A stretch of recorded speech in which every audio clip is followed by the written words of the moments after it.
Hello, what's up, friends? It is February 21st, 2016, but we're here at the nighttime today. Ha ha ha ha ha. What's up? It's Chore Boy! F. Dot. I'm here, you're here, and it is a interesting time in the SPL. We have relegations are over. We have a situation where people are still changing their rosters at perhaps one of the bigger times, and a lot of nonsense going on here or there. PS4 is out. PS4 is out. What the what? That's crazy. Who would have known the PS4 was coming? I don't know, but crazy stuff going on all over the league, and with relegations just now ending, or at least phase one of relegations just ending, I guess that's where we can start off our conversation. Now, yeah, I'm still in the suit, so I guess that's probably the number one thing. So today, unfortunately for today, I got everything ready. I had my show notes. I was all set to go, and then an outage in your area. Shouts to Comcast for fucking my show. 10 minutes before we were supposed to go live, I just got smoked by Comcast. So, take the GameStop sticker. I did not buy it at GameStop, so get out of here. So, in any event, we have a night show. So, remove the tie. This is one of my favorite ties, honestly. This is one of my favorite. This is one of my favorite ties. I got the pink shirt and the navy suit and the navy tie and the with the pink dots. Come on, man. You can't front on my tie, dude. You can't front on my tie. Shadow Shark, I don't even know what that means. But in any event, relegations, they're over. Or at least phase one is over. And that's pretty interesting. We have our open bracket teams that have completed the rounds. Leftovers, that's Badge's team coming out of Europe, and Team Astro as well. They're going to be fierce competitors against some of the players that they have to play against, because they will be taking on the Challenger Cup teams. And there's some funny finagling when it comes to rosters that we will see next week who exactly will be involved in the European situation. But on North America's side, I think it was very, very clear, very cut and dry. If anybody told me that Problem Solved and Team Flex weren't going to win relegations, I'd probably tell you what's wrong. I would probably ask you what the hell's wrong with you. So, yes, we'll get into some of the roster changes as well, homie, in a little bit. But basically, relegations ended. And really what I want to bring up is Team Flex, honestly. There were a number of teams that I liked on the North American side of things. Squirtle Squad and Salamander Squadron. God, I hate amateur esports names. But they had some good play both last week and this week. Unfortunately for them, not able to really take down the big dogs or the number one teams or the number two teams in this case. Now, here's something. I want to give a shout out to Team Flex. First and foremost, a shout out to Team Flex. Because as everybody knows, and as the conversation has been had time and time again, it is very, very exciting to me personally that Team Flex decided to go through and actually play in relegations. As we said, there is a internal process that hi-rez will use to find the teams left over from relegations. If there needs to be spots filled, and none of us are stupid enough to understand to not understand that there are situations where Team Flex would be invited into the SPL, maybe not, who knows what's going on. But the process of relegation was to play through the open bracket, play against the Challenger Cup teams, and play against the SPL bottom to see if you can get through.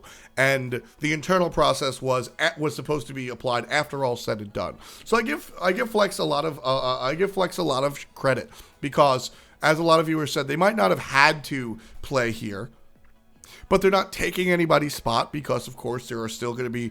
If Flex played now and not before, it's not like they're not going to. We're only going to have 7 spots in the league. So I respect Flex, and for what it's worth, full disclosure, I wouldn't have been mad if they decided to opt out of relegation or open bracket. I just prefer this outcome. I think it shows that the team respects the process and respects the league. And as I said, I wouldn't exactly give them a negative mark if they decided to go against what the league was doing. But I like the fact that they opted to go instead for the whole relegation process. And I think that's important. What is this name? This name is hilarious. What so? Shouts to Team Flex. And they played really well. They played really, really well. One of the big things that I think was most noticeable from week 1 to week 2 of Open Bracket was how well Matty Pocket played and how well the team played in general. But I think Team Flex came out and, you know, when it came to Problem Solved, I think Problem Solved kind of exposed a lot of their secrets. But what I liked about Flex is that they figured out what was going on and they adjusted. They definitely adapted. They practiced in the interim, and I think that's fun.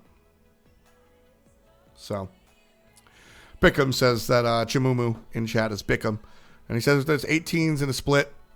Flex is probably the best out of the challenger and would make it anyway.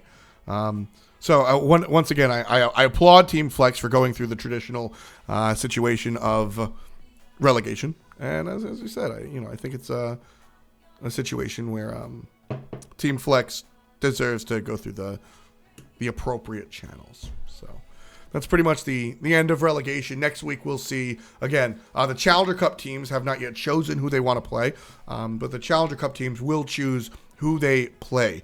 I would rather, out of Problem Solved and Team Flex, personally, I think that Problem Solved is the stronger team. Although it's not to call Flex a slouch by any stretch of the imagination. I just think that Problem Solved is a stronger team. Unfortunately, Meerkat not going to be on that roster. Still upset about that, but basket knocks on your door, you don't exactly say no.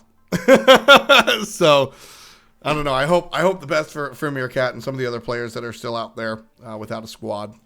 So we'll see how they go. Fusion's asking the real questions. One of the bigger things as far as roster changes is concerned, Denial drops Bronx Bombers, which kind of caught me off guard a little bit.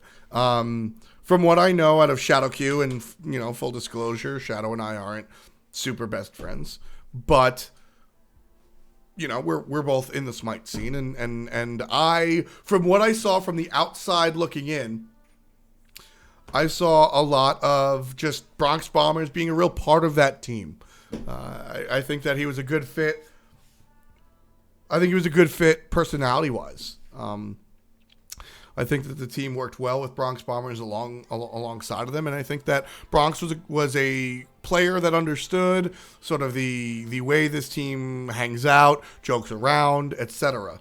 So when they tell me that they're switching to Xenotronics over Bronx, this is a scenario where I generally trust the teams, right? I'm always going to, and it's my job and my colleagues' job, to question when teams make the change. So when enemy adjust off of their roster, it's our job to pose the question, right? What our opinions are beyond that are, different. But it's our job to at very least pose the question, start the conversation about, is this person in the right situation or whatnot. So when it comes to Xenotronics taking the place of Bronx Bombers, I was caught off guard. But it's something that I trust the guys on Denial for. Without a doubt. Because it's just something that makes sense. If you guys are close, like it seems, if you guys have fun, like it seemed, if you guys are friends, like it seems, and a replacement still comes to the roster, it's got to be performance based. It's got to be about the actual game. And one of the things that, that you can see right here, Shadow Q comes right out and says, Bronx was replaced strictly due to performance issues. It's always hard replacing a good friend. The team will miss you at Bronx Bombers 25. And, that right there is proof in the pudding that Bronx Bombers, and for what it's worth, Bronx is a good player. I liked what Bronx had to do. I liked what Bronx did. And maybe there's something going on behind the scenes, and maybe they weren't as good friends as it seems or whatnot.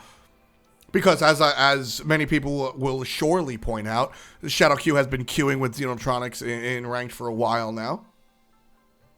So, I don't know. It definitely opens up the conversations. Maybe there's more than meets the eye, like the Transformers, but the reality of it is Xenotronics is going to be playing for Denial, and this is a move that I sort of have to trust because Bronx Bombers is an established player in the league. He's not quite one of the most notable guys in the league, right? He's not an MLC Stealth or a Jeff Hindla or a Barracuda, but Bronx Bombers has more than earned his stripes.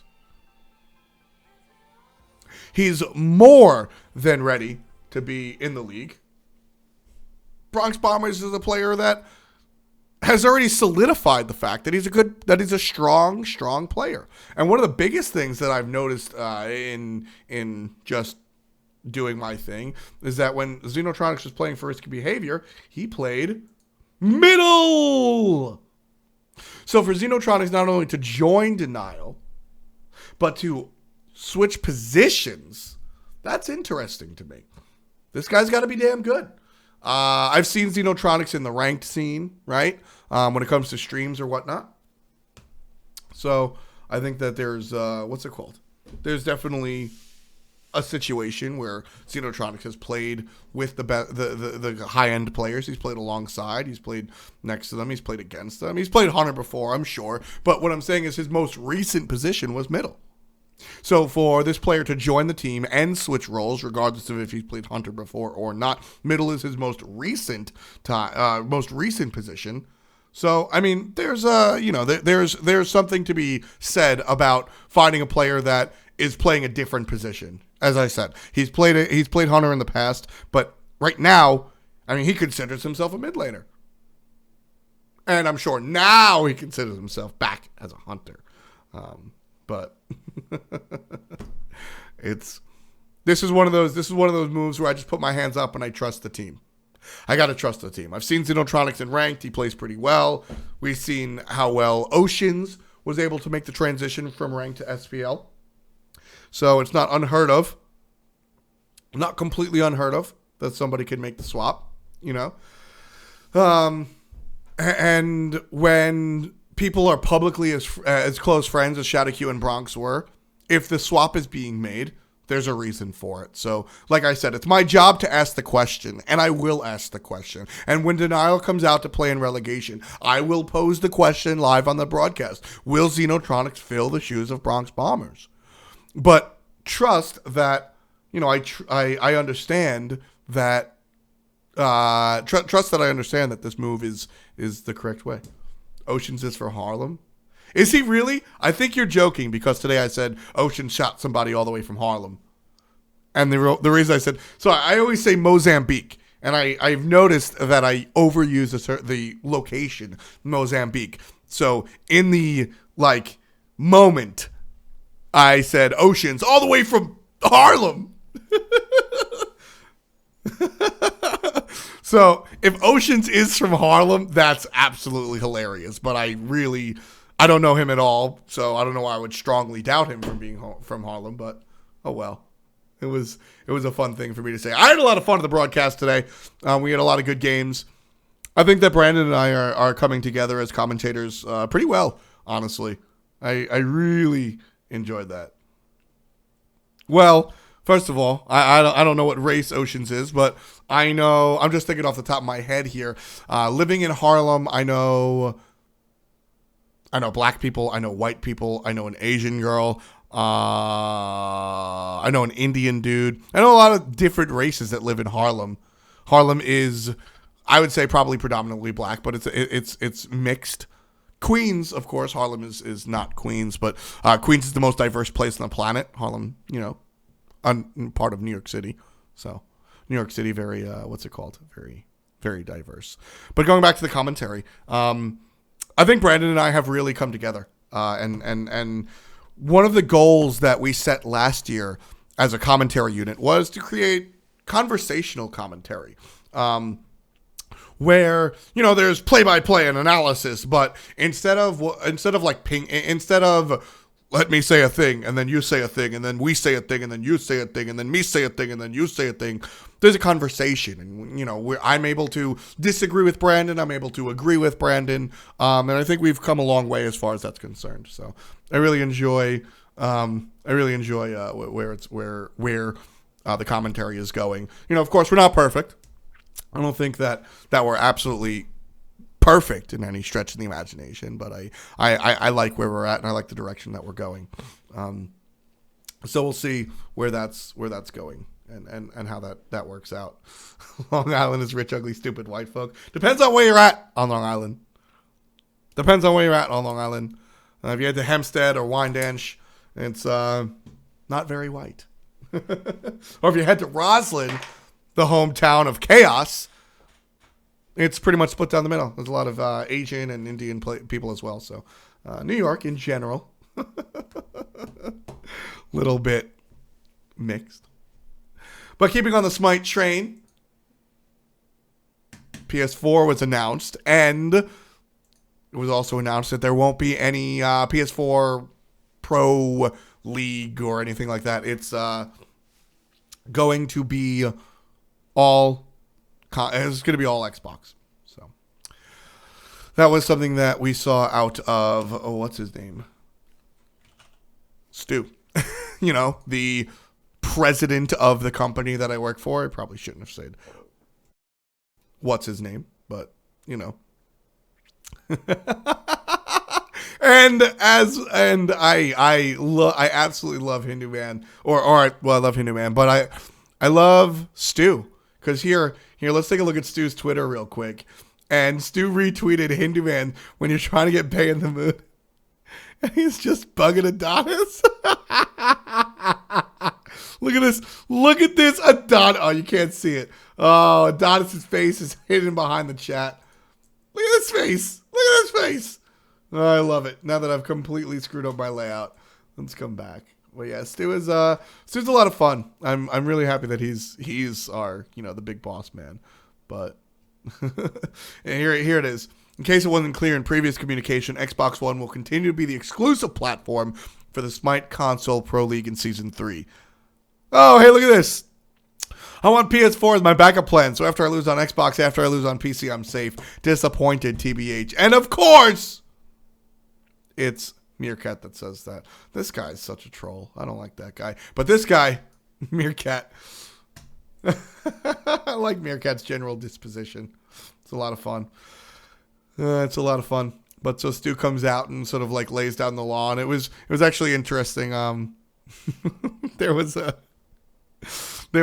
couple of, it was funny how we decided to or how Stu decided to go about it, because basically there was an email sent out saying, hey man, a lot of people are asking, since we call it Smite Console League, let's not say anything. And the joke was, and so Adonis sent that email to esports, and what was funny was everybody sort of made the joke, somebody responded hey, so should we tell people about that it's Xbox only? And it was 7 people that responded so are we gonna say anything? And everybody was making the joke, and then Stu was just you know what, and then tweeted that out. So definitely laying down the law that Smite Console League will just be Xbox.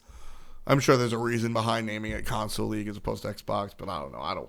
I don't work in branding or whatnot. So we'll this, that, and the third. OPL has been announced, which is a big deal if you are in Australia. Which, if you're in Australia, what is that, plus 13? Is 13 China? I don't know what Australia is. Let's see. Australia time. Let's just see if that Googles it. It's 12:25 p.m. So it's -8, which means 24 minus 8 is, so it's plus 18 or something. I don't know. I have no idea. Who cares? I hope you're with us if you are. But the OPL was announced. 2016 season details right here. One of the biggest things is 100,000 Australian dollars. Australia usually gets smoked for prize pools or whatnot because of conversion rates or whatnot, but this time around, nope.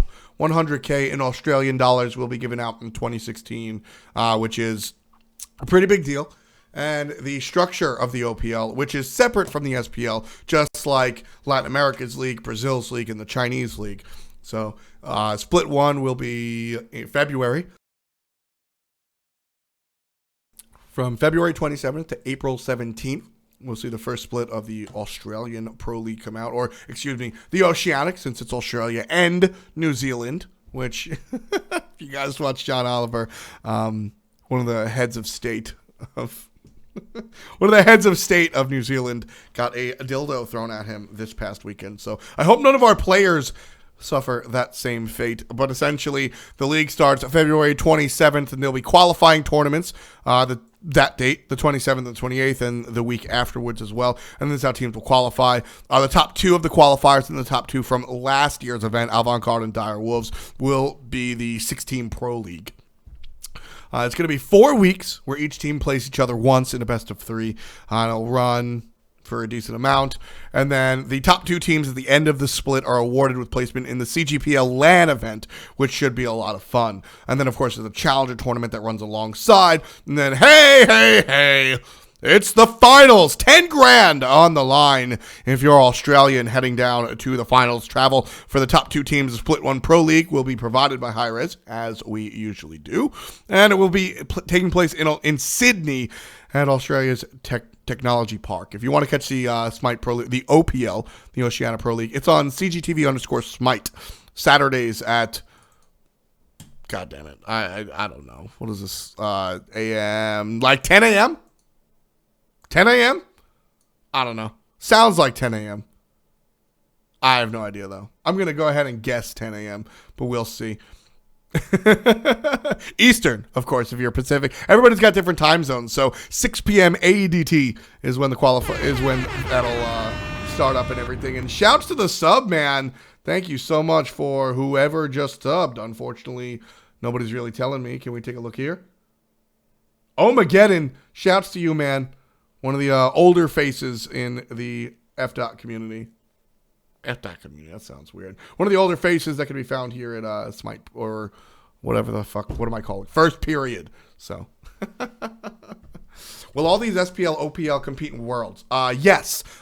Worlds takes the top teams from North America, Europe, Brazil, Latin America, which are separate, and the Oceania Pro League. Last year we saw Avant-Garde come from the OPL. They beat out Dire Wolves, and those two teams will continue on to the OPL, and we'll see who winds up coming out for the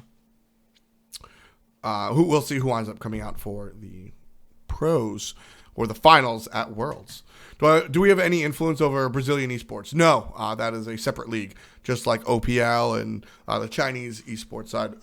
hi-rez does North America and Europe. The Dire Wolves are looking strong. I'm excited. They looked strong last year, but Avant-Garde swept under their feet. So that's the news on the OPL. And then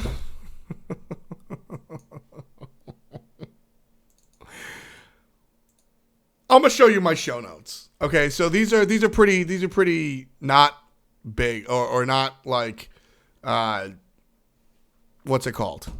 These aren't completely filled out, but I have relegations, denial, PS4, OPL announced, and then LOL be a big boy, and that's what we're gonna talk about right now. LOL be a big boy, or girl, just be a big person, be an adult. Especially when you accept the role of somebody in the public eye. Yes, I am originally American. I was born in San Diego, California.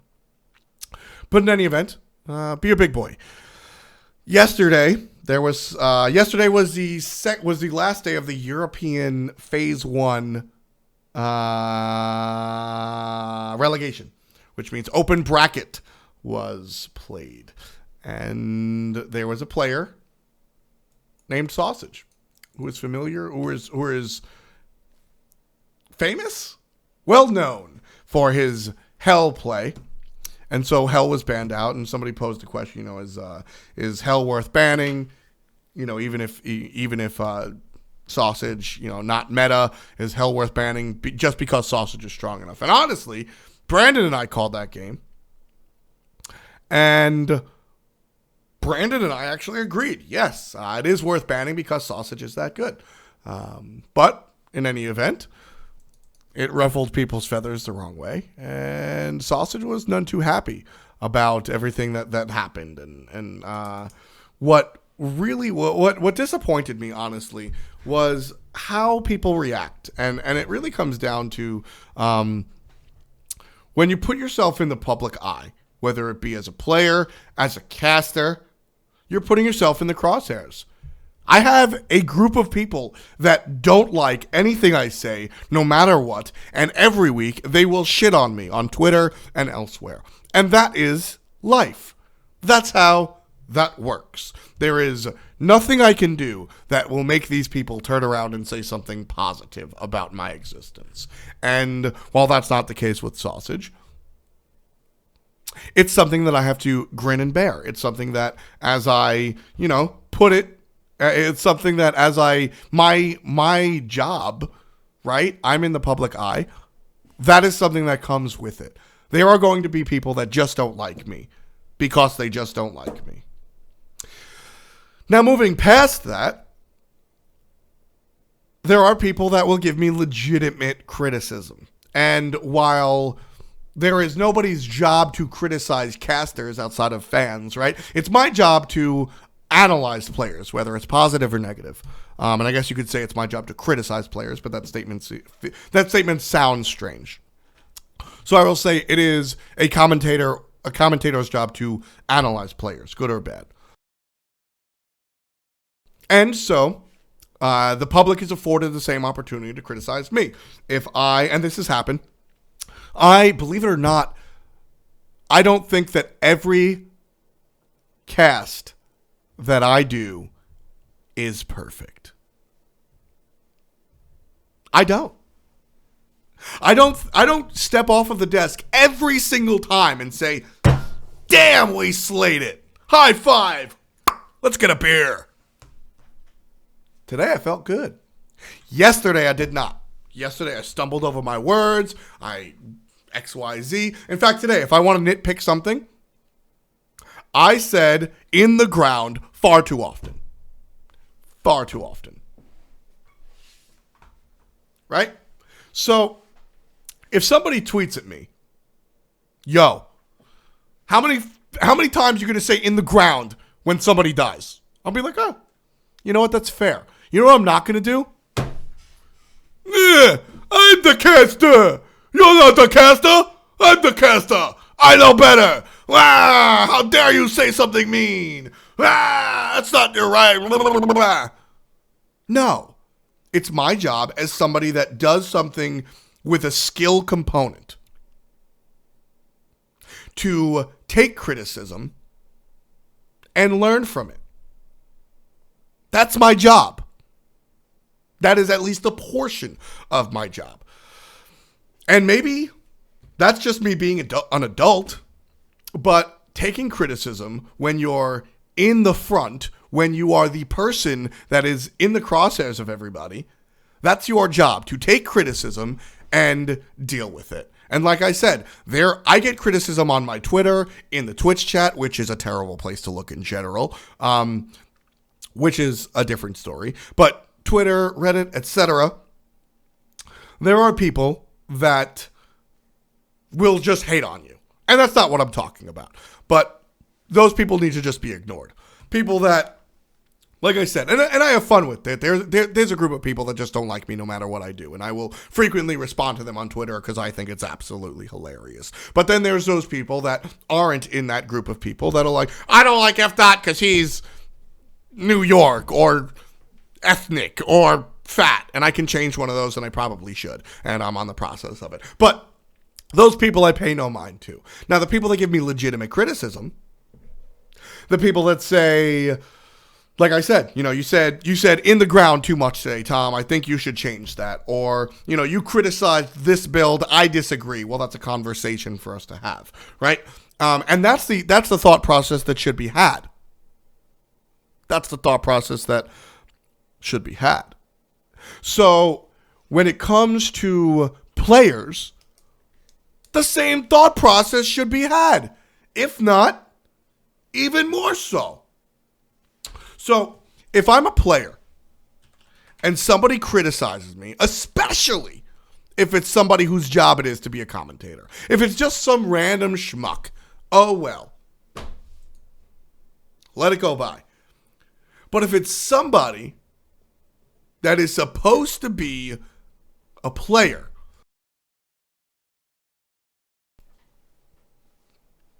your job as a player is to always be good. Always be good. Be the best that you can. If you're going to sit there and take criticism and just be angry about it, you're in the wrong field, my friend. You're in the wrong field. You think that Smite is mean? I mean, God forbid esports become as big as God forbid esports becomes as big as anything else, as other sports. Have you ever seen how the media treats regular traditional sports? Look at this. Daily News, filthy. They called this team filthy. Bring back Tebow. Here are people crossed out in red marks. From champs to chumps. Mets own record skid instead of NLE's crown. They called the team chumps. You phony. That's y'all folks. End of the... And just look at this. A fraud. Crybaby. These are newspapers. These are newspapers. Commentators are offering legitimate criticism. The Daily News is definitely savage. That's why I picked them. But like, commentators are offering criticism. If you're going to play off-meta picks, you better have learn the rules before you break them. If you want to play Ra and Hell and Aphrodite, sure, that's cool. But you better know how to play the Warriors. You better understand it. And I don't mean to just single out Sausage. He's just the latest in what these players do. And O Hunter brings up in chat, also, those players make millions of dollars. I don't give a damn. I don't give a damn. The national announcer for pro sports never say anything controversial. You've never watched pro sports. I don't give a damn if they make millions of dollars or not. Because it's not personal slander. Nobody's coming out here and saying X player is ugly, because that's bullshit. And nobody should do that. Shouts to the sub. Thank you very much, hi-rez David. But it's not about that. It's about it's commentary on the play. It's commentary on gameplay. And if you are a player, you are supposed to get better. And if you are an analyst, you are supposed to analyze, positive or negative, a player's ability to play the game. You're supposed to take that in stride, especially from a commentator. Here's something funny. And again, I'm bringing this up. This has less to do with Sausage and more about the statement. I just love trying to calm down after 8 to 9 hours of straight tournaments and a couple of frustrating games while getting ripped by a caster. Hey, guess what? I just love trying to calm down after 8 to 9 hours of straight tournaments and a couple of frustrating games while getting ripped by a player. The pro players have negative shit to say about casters all the time. All the time. All the time. If the players could do it, the casters are like, I mean, I don't want to say if the players can do it, the casters could do it too. Nanny poo-poo. But it's a commentator's job to point things out, positive or negative, about a player. And unfortunately for Sausage, who is a player in his own right, he has succeeded in the Challenger Cup. He is better than a large percentage of the Smite population. If Adonis is going to come out and drop facts, that's his job. That's his absolute job. So, I mean, it just comes down to the fact that as a player, you're going to be in the spotlight. And as a commentator, as an analyst, as a pundit, it is that person's job to analyze the play, whether it's positive or negative. And even if it's a fan, it's up to the player. And I wish I had this tweet, but it was a long time ago. It was a couple of weeks ago where somebody tweeted at a Smash commentator, I believe it was. No, somebody tweeted to Ultra David, and Ultra David wound up retweeting it. Ultra David is a commentator in the FGC. He's also a lawyer. Shouts to that. But basically, Ultra David said, part of the job, and I think Red Eye was involved in this conversation, part of the job of a commentator, and I'm going to extend this to player, is to take all of the noise, all of the nonsense, all of the agita that the public dishes out, and understand the good, the bad, and the bullshit, and take the good no matter how it's phrased. If somebody tweets at me, hey, F. Dot, you ignorant fuck, you use the word contention.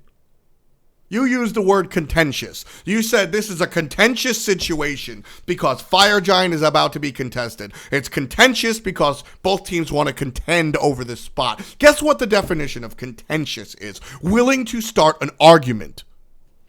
Contentious has nothing to do with something contentious. Contentious doesn't mean that. Causing or likely to cause an argument, controversial, involving heated argument. It doesn't have to do with a point of contention. That is not the definition. If somebody tweets at me aggressively that I use that word wrong, you know what I'm going to take? I'm not going to take the, hey, F. Dot, you ignorant fuck. I'm going to take the, you use that word wrong.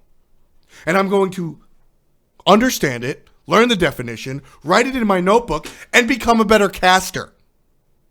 If I'm a player and a caster or a fan says, this guy's ridiculous, he doesn't deserve to be playing on an SPL level. If he wants to play off meta picks, he's got to learn the traditional picks because it just doesn't seem like that's in his wheelhouse. He needs to learn these if he wants to be in the SPL because right now I don't think he deserves it. Well then, the situation is, you don't take the first part where you don't focus on the fact that the guy says I don't belong in the SPL. You focus on the other part about where the guy talks about the idea of the, where the guy talks about the idea of the God pool. It seems caster criticism only goes towards fan with low fan base. You never see casters criticizing fan favorites like Laz's. I will vehemently disagree with that. Laz's specifically caught a lot of flack last year, actually. Laz's definitely had a lot of negative things said about him during commentary in Season 2. And if I'm being brutally honest, I don't think Laz's handles it very well either. But he's made a conscious effort, at least from the outside looking in, to do what I'm talking about, and you no longer see that. And sure, I didn't have many mean things or negative things to say about Laz's because I do want to separate negativity from mean. Just because I say you need work in one area of your game or maybe your whole game, maybe I call you a poor player, I don't necessarily dislike you. I think Baskin is a better pickup for problem solved than Meerkat. That doesn't mean I think Meerkat's a garbage person. That's just the analysis of the situation. And so when it comes down to it, it's really just the fact of somebody that needs to be criticized gets criticized. And Variety actually blocked me. Shouts to him. I hope he's still watching, although this is a different time period, so maybe he's not going to watch it. But Variety blocked me last night on Twitter, and I thought it was absolutely fucking hilarious. I thought it was hilarious because basically Variety said, oh, all you do is shit on me and you're so mean to me and this, that, and a third. When, frankly, if you actually listen to anything that's been having any conversation publicly, privately, or anywhere in between, I have been the guy acknowledging the fact that Variety got better. I still don't think he's the best player in the world. If my job... There's a draft in here. If my job is to identify and analyze gameplay performance, I am bad at my job if I say that Variety is better than Omega. Or if I say Variety is better than Dimmy. That's not my job, because he's not. If I say that he is the weakest player out of 5, and that's the case, that is my opinion, and it's my job to give my opinion. But in the same vein, truth be told, Variety last year was a poor player. He was obviously the weak link of Team Dignitas. And as the season went on, we saw Variety get better and better and better. He learned to play other gods outside of Kronos and Uller and other things. He added warriors to his god pool. He added other characters to his god pool. He became a better player. And he still maintained his identity. He still brought out the Uller. He still brought out the Kronos. And he played them better. And I acknowledge that. But it is not my job to blow smoke up anybody's ass. And if I sit here and I say Variety is the best player in the world, I am doing a poor job at analysis. And I am doing the fans of the league a disservice. Not everybody can pay attention to the league as much as I do. It's literally my job. Not everybody can spend 40 hours a week or close to it watching Smite. But I can. It's my job. So when the casual fan who catches a couple of games a week wants to understand, you know what, put it in perspective for me. I don't watch the NBA. Can you compare Gordon Hayward, Steph Curry, and LeBron James? Yeah, Gordon Hayward's pretty dope. I love that he plays esports. It's cool that he plays League, and I hope he plays Smite someday. But he's just not the best fucking player in the world. He's just not. And so for as much as it is my job to give a shout out to the new teams and identify when players are doing well, it's also my job to do the opposite. It's also my job to point out for the fans who isn't performing at a high level. I want to give a major shout out to Captain Twig.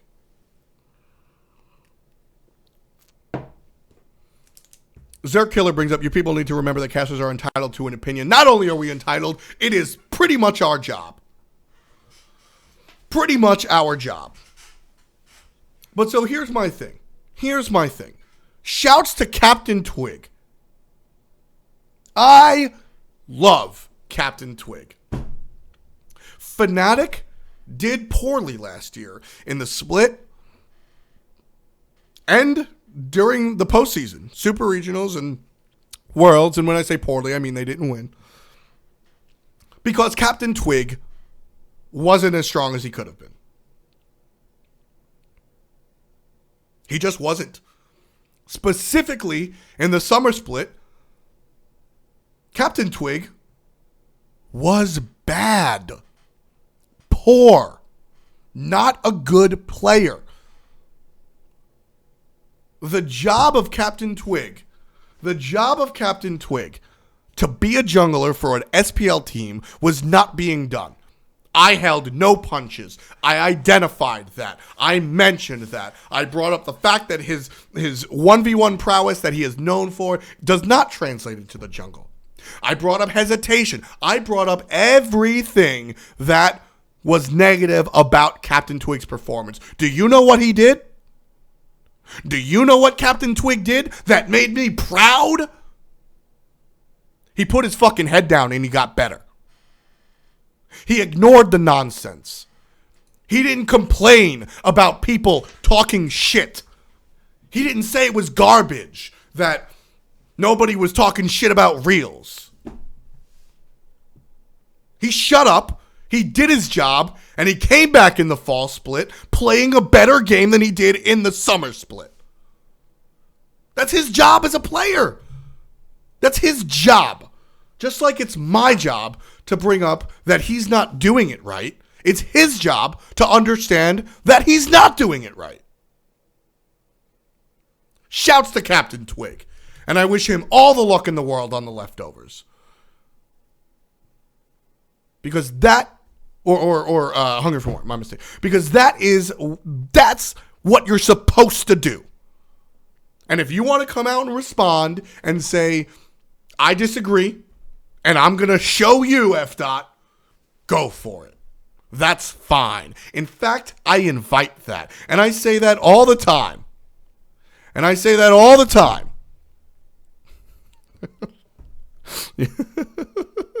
Rip fails. But I say that all the time. Every time I have an opinion, every time I bring up that a player is bad, or a player isn't good, or a player needs to work, or a player needs to do this, or a player needs to do that, I invite the player to prove me wrong. When I have an opinion that's backed in fact, I like to be proven wrong because the facts have changed. That's what I like. If I say Baskin is slipping, if I say Baskin is a player that needs to get better in the solo lane, which is completely untrue, but just go with me. If I'm saying, look, we saw Baskin play last year, and this year he's just not doing it for me, problem solved, should have kept Meerkat. You know what I want? I want to be fucking wrong. I want Baskin to turn around and say, no, that's incorrect. I'm better. Watch me dance. Watch me nay. I'll show you this weekend. And then he put on a clinic. And then I can sit and go, listen, I had an opinion. It was based on fact A, B, C, D, E, F, G. And Baskin came out and threw them all to the wayside. He proved me wrong. That's the player's job. That's the player's job. Not to complain that people are talking about them.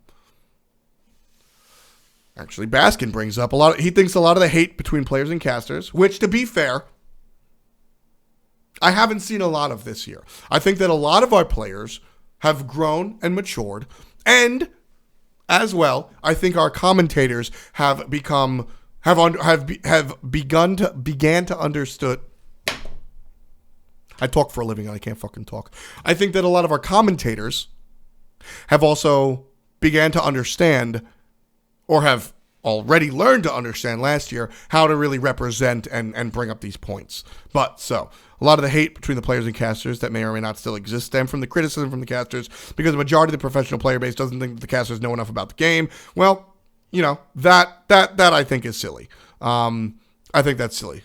I think there's a lot of knowledge on the high end of. I think there's a lot of knowledge on the commentary team, and I'm not going to pretend to know the game better than a professional, but I know the game well enough to understand and make educated assessments. You don't have to be a rocket surgeon to look at the performance of Sausage and say that needed work. You don't need to be a rocket surgeon to look at Captain Twig failing in the summer split and say that needed work. You don't need to be a rocket surgeon to say that Baskin is one of the best solo laners in the game. You don't need to be a brain scientist to go ahead and understand that Barracuda is one of the best hunters. So, I think that when it comes to knowledge base, it's a little bit lopsided.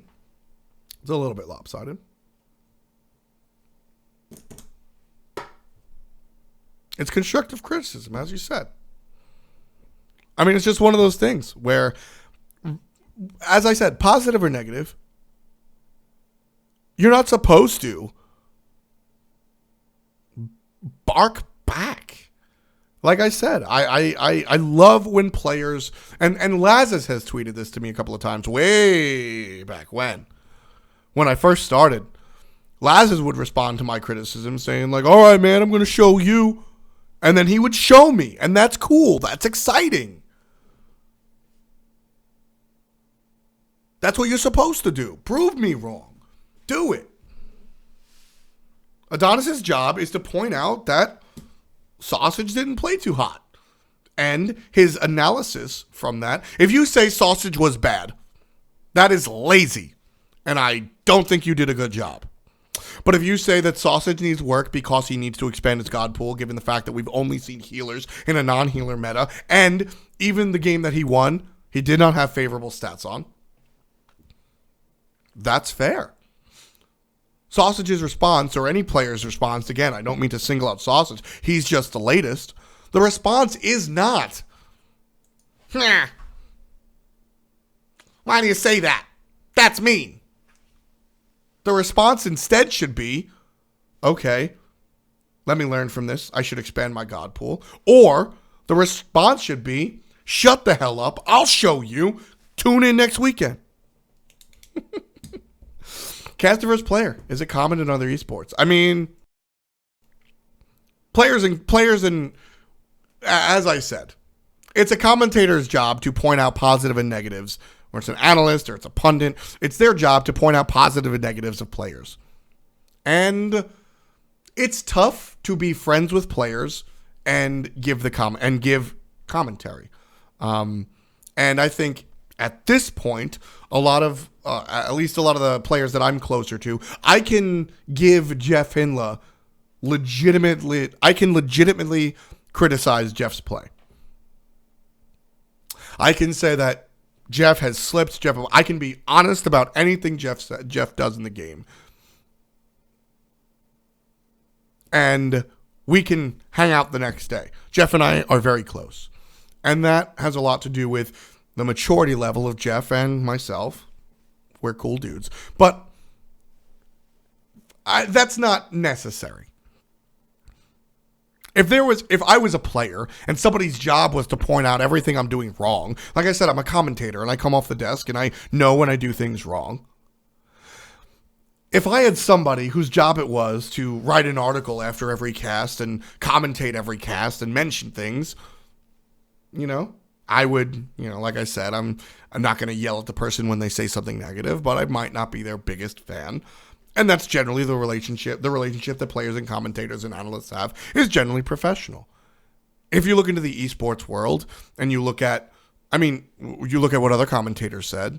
Thorin, he's a League of Legends, he's a esports pundit in general, but he focuses mostly on Counter-Strike and a little bit of League of Legends. There was a French team playing for Counter-Strike, and he said, you know what? You know what's going to happen to the French? And he took out a baguette, and he bashed it on the table, and it broke in half. Regularly, people get on ESPN and ESPN Radio when they say X player doesn't deserve to play. Right?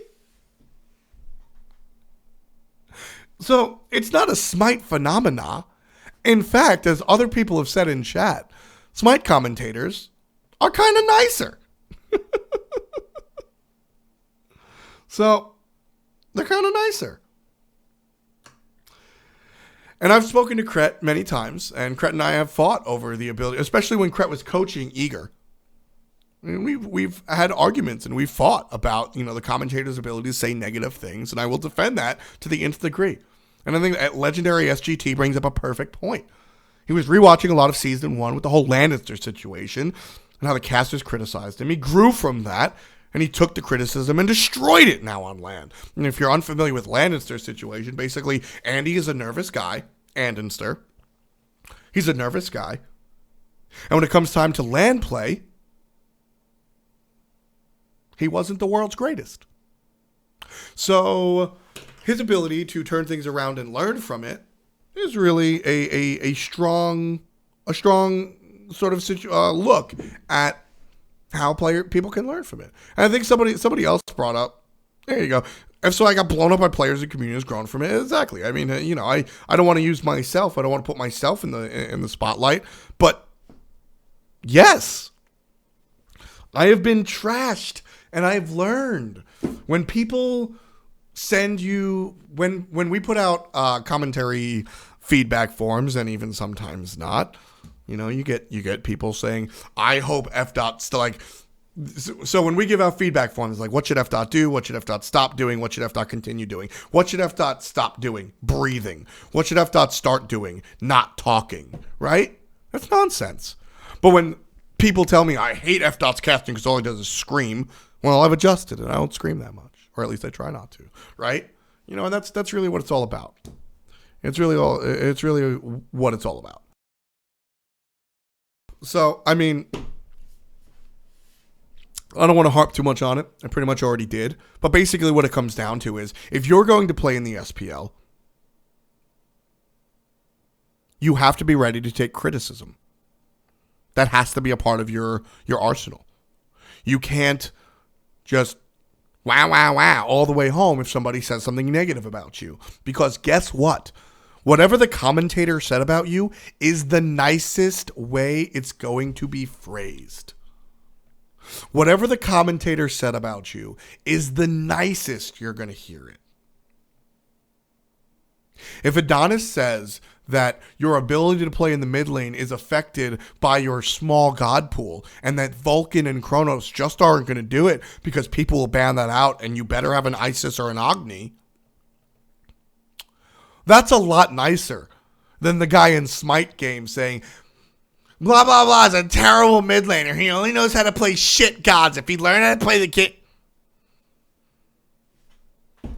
That's just the reality of it. That's just the reality of it. You got to separate the criticism from the garbage. People that say that they'd rather see a bowl of salsa than me casting, that's not going to do anything for me. There's nothing for me to learn from that. So I take it in stride. It means absolutely nothing to me. I might even have fun with it. But when people, like I said, when people tweet, hey man, you did a good job, but like I have to turn my volume down because all you do is scream like a banshee. All right, word. I'll change. I'll do that. I'll take that to the bank. Part of playing is understanding criticism, whether it's constructive or destructive. And by being a player, not only do you open yourself up to the commentators that are commentating over your game, but you're opening yourself up to the court of public opinion. And the court of public opinion, there's no innocent until proven guilty. There's no guaranteed jury of your peers. It's a couple of thousand assholes that hate you for no reason other than the fact that you're doing what they can't. So, commentators give out criticism, and whether or not as a player you think the commentator is in the position to give that criticism or not, there's two avenues to go. If you legitimately think that what a commentator says about your play is garbage and it doesn't matter to you, so be it. Completely ignore it. That's your choice. If you think that what a commentator says about you is incorrect as a player, you are totally allowed, at least in my case, and I'm sure the other commentators feel the same way, but I don't want to speak for my colleagues, to open up a dialogue. Hey man, you think I need to learn other gods? I don't. Here's why. That's fair. But you're also opening yourself up to the many other people out there that are going to say things. So whether or not you trust the source, that's one way to deal with it. But also understand that the commentators, it's our job to watch the game. We see, we understand. And while I make no bones about myself being nowhere near the player that some of our professionals are, I definitely understand the game, and my colleagues do as well. So if there are questions about where the commentator or analyst is coming from knowledge-wise, oh well, just throw it away. Or correct them more, like, please correct us. Other than that, take the criticism and become a better player. Because that's your fucking job. Become the best player that you can be. It's like all these people complaining about relegation. If you were the best player in the world, you wouldn't have to complain about people criticizing you. When people sit there and go, nah, Annister doesn't get the same level of hate that pick somebody on Vesalius does. Annister's a better player than Vesalius. Black and white. And that's a part of it. If you want to avoid the criticism, get better. If you want to avoid relegation, get better. It's my job to improve every time I go out there. I give a cast. I go in on Monday. Well, Tuesday. I'll take Monday off. I'll go in on Tuesday. I'll watch the cast again, and I'll take notes. I said in the ground 27 times today. I mentioned the god name too often. I should work on saying the player name. I mispronounced this player name. Nobody told me I mispronounced the player name, but I found out on my own that I mispronounced the player name, so I'll fix that in the future. It's my job. Players should do the same. I'll take Q&A from the chat now. If any of you guys have any questions about anything that, I've said, or you want to bring up something outside of the situation, that's fine. Andrew doesn't say deleted anymore. Yeah, I mean, that's part of what we do. So I saw some questions before in the chat that, like I said, I didn't answer or whatever. Can you get my suit? This is my Brooks. This is my Brooks Brothers suit. This is I forget what they call it, but it's a light material. It lets the wind come through. It keeps you cooler. It's not as hot. It's a wonderful suit. This is one of my favorite outfits, actually. I got the pink shirt with the tie and the navy blue. I like my gray suit as well, my charcoal, but it's probably my favorite. My day was pretty well, TJ 9710. I really enjoyed my day. I had a fantastic commentary with Brandon, in my opinion, and I really enjoyed it. Can I pick up the pen? No, I can't. Can you buy some of your chips?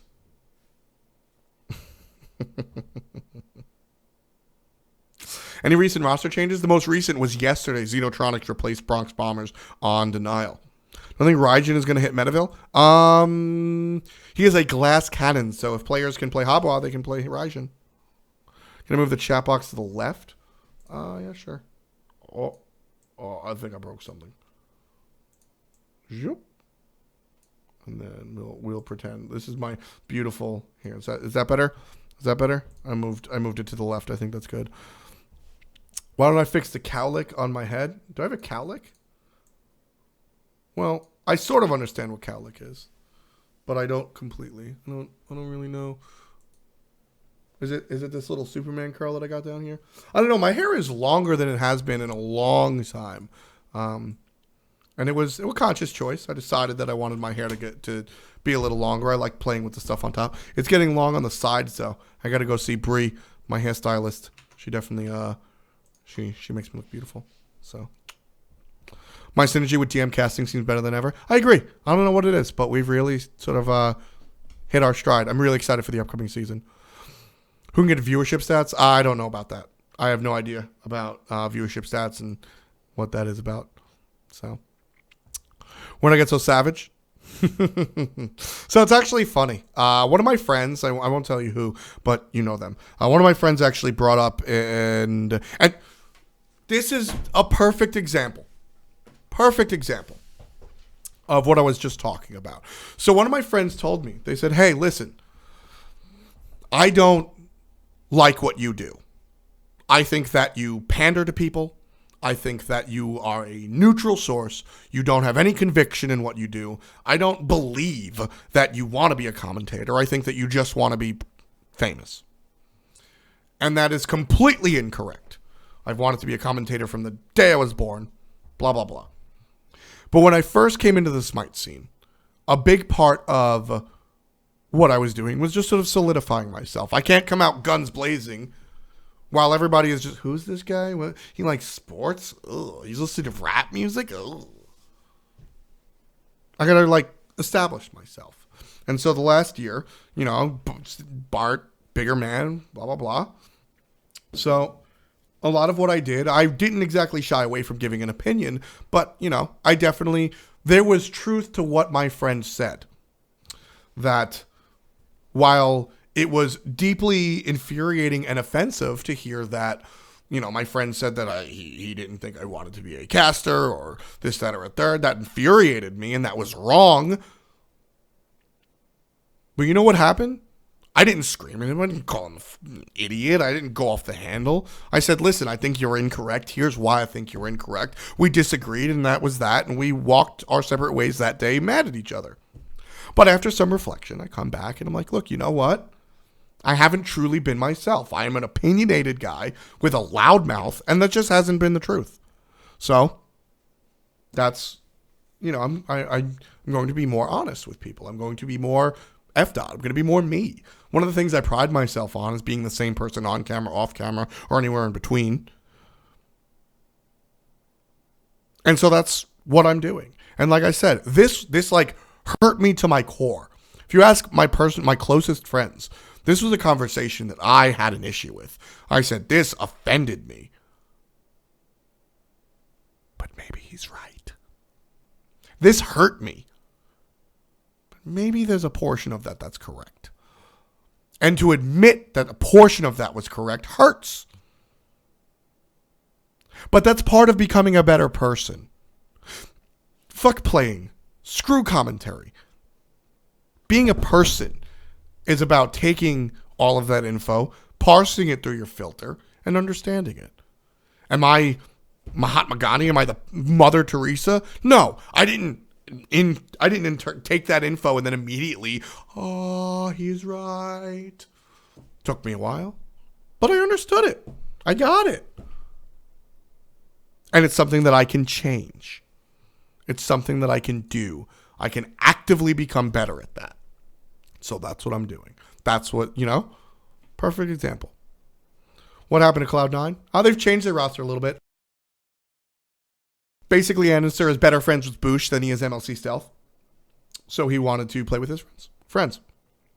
What is the difference between Team Flex this week and last? Matty Pocket. Matty Pocket played much better this week than last week. What's my knowledge about a Smite player named Jiffy? I've heard rumors that he's joining Fnatic and that he is not super nice. But I've also heard from him specifically that he's getting better at that last part. So we'll see. From the Fiat forum, what do you think you need to work on most to improve my casting analysis work? Level control. I yell too much like an amateur, and that bothers me. And then from analysis, I can always learn more about the game.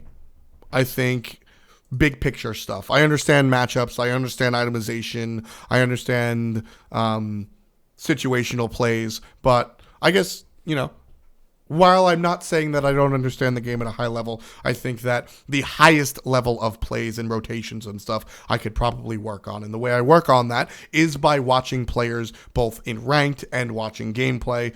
In an ideal world, I could watch scrims, but not everybody wants me to watch their scrims. I will tell you, if you're a pro player out there, I give you my word that I would not give out any of your information on scrims, and I would love to watch your scrims, and I would show absolutely nobody. But at the same time, I'm not going to sit there and be a douchebag and force you to give me your scrims.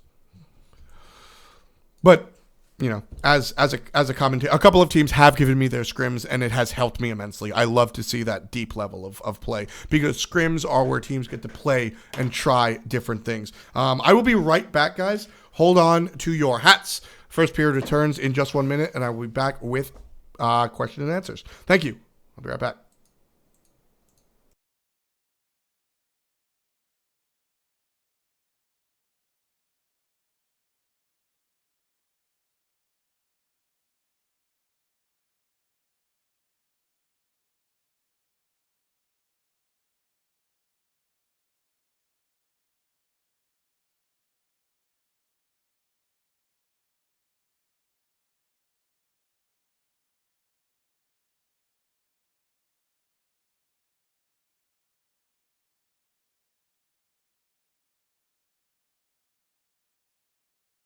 All right. I'm back. Sorry about that.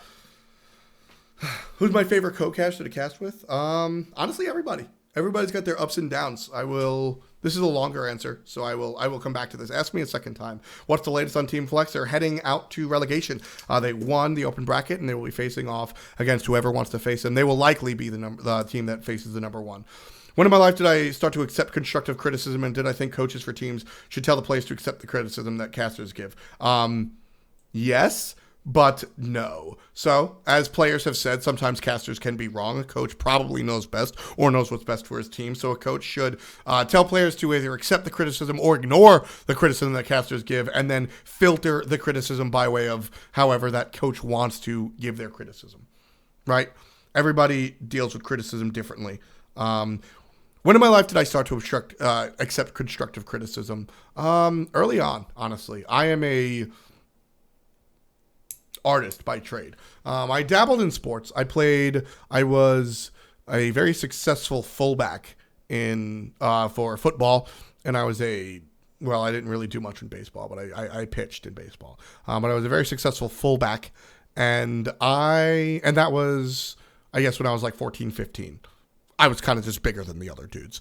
And I didn't really accept constructive criticism there, but where I really started to accept it was music. I am an artist. I have acted. I have played music in front of 10 people and 10,000. No, I've been on a huge stage before. I've been on small stages before. I've performed for community theater, college theater, etc. And I've performed in small bars. I performed in basements, and I've performed in larger venues. And that's really where I started to take criticism the best. So I guess like 16, 17, 18 is where, people would say like, hey man, you don't have to slam on the drums. You don't gotta break the fucking keyboard.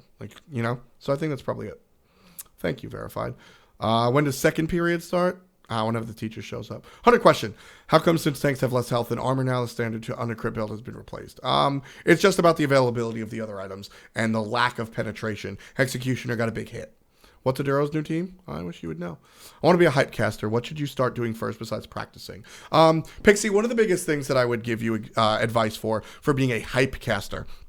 What you're telling me is that you want to be a chair 1. Commentary is generally split into oversimplified chair 1 and chair 2. Chair 1 is the guy that says, hello ladies and gentlemen, welcome to the show, and does the general play-by-play. And then chair 2 is the guy that sits there and goes, well, the reason that play happened was because of XYZ. The number one tip that I would give you as a hype caster is to, because all commentary starts 2 days before the actual game, is to prepare.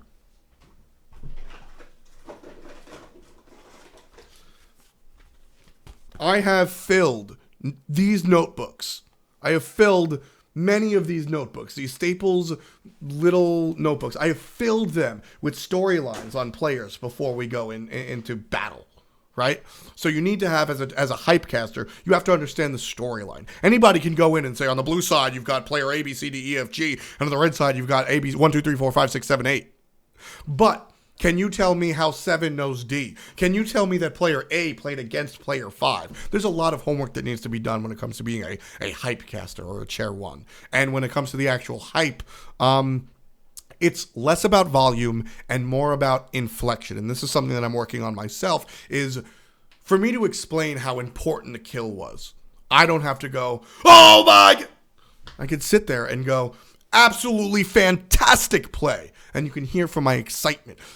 Go back and look at some of because esports gets lost in the shuffle, and who knows why. There's a number of reasons. But look at traditional sports, and everybody makes a funny face when I'm the one to bring up traditional sports. But look at some of the most iconic calls in the world.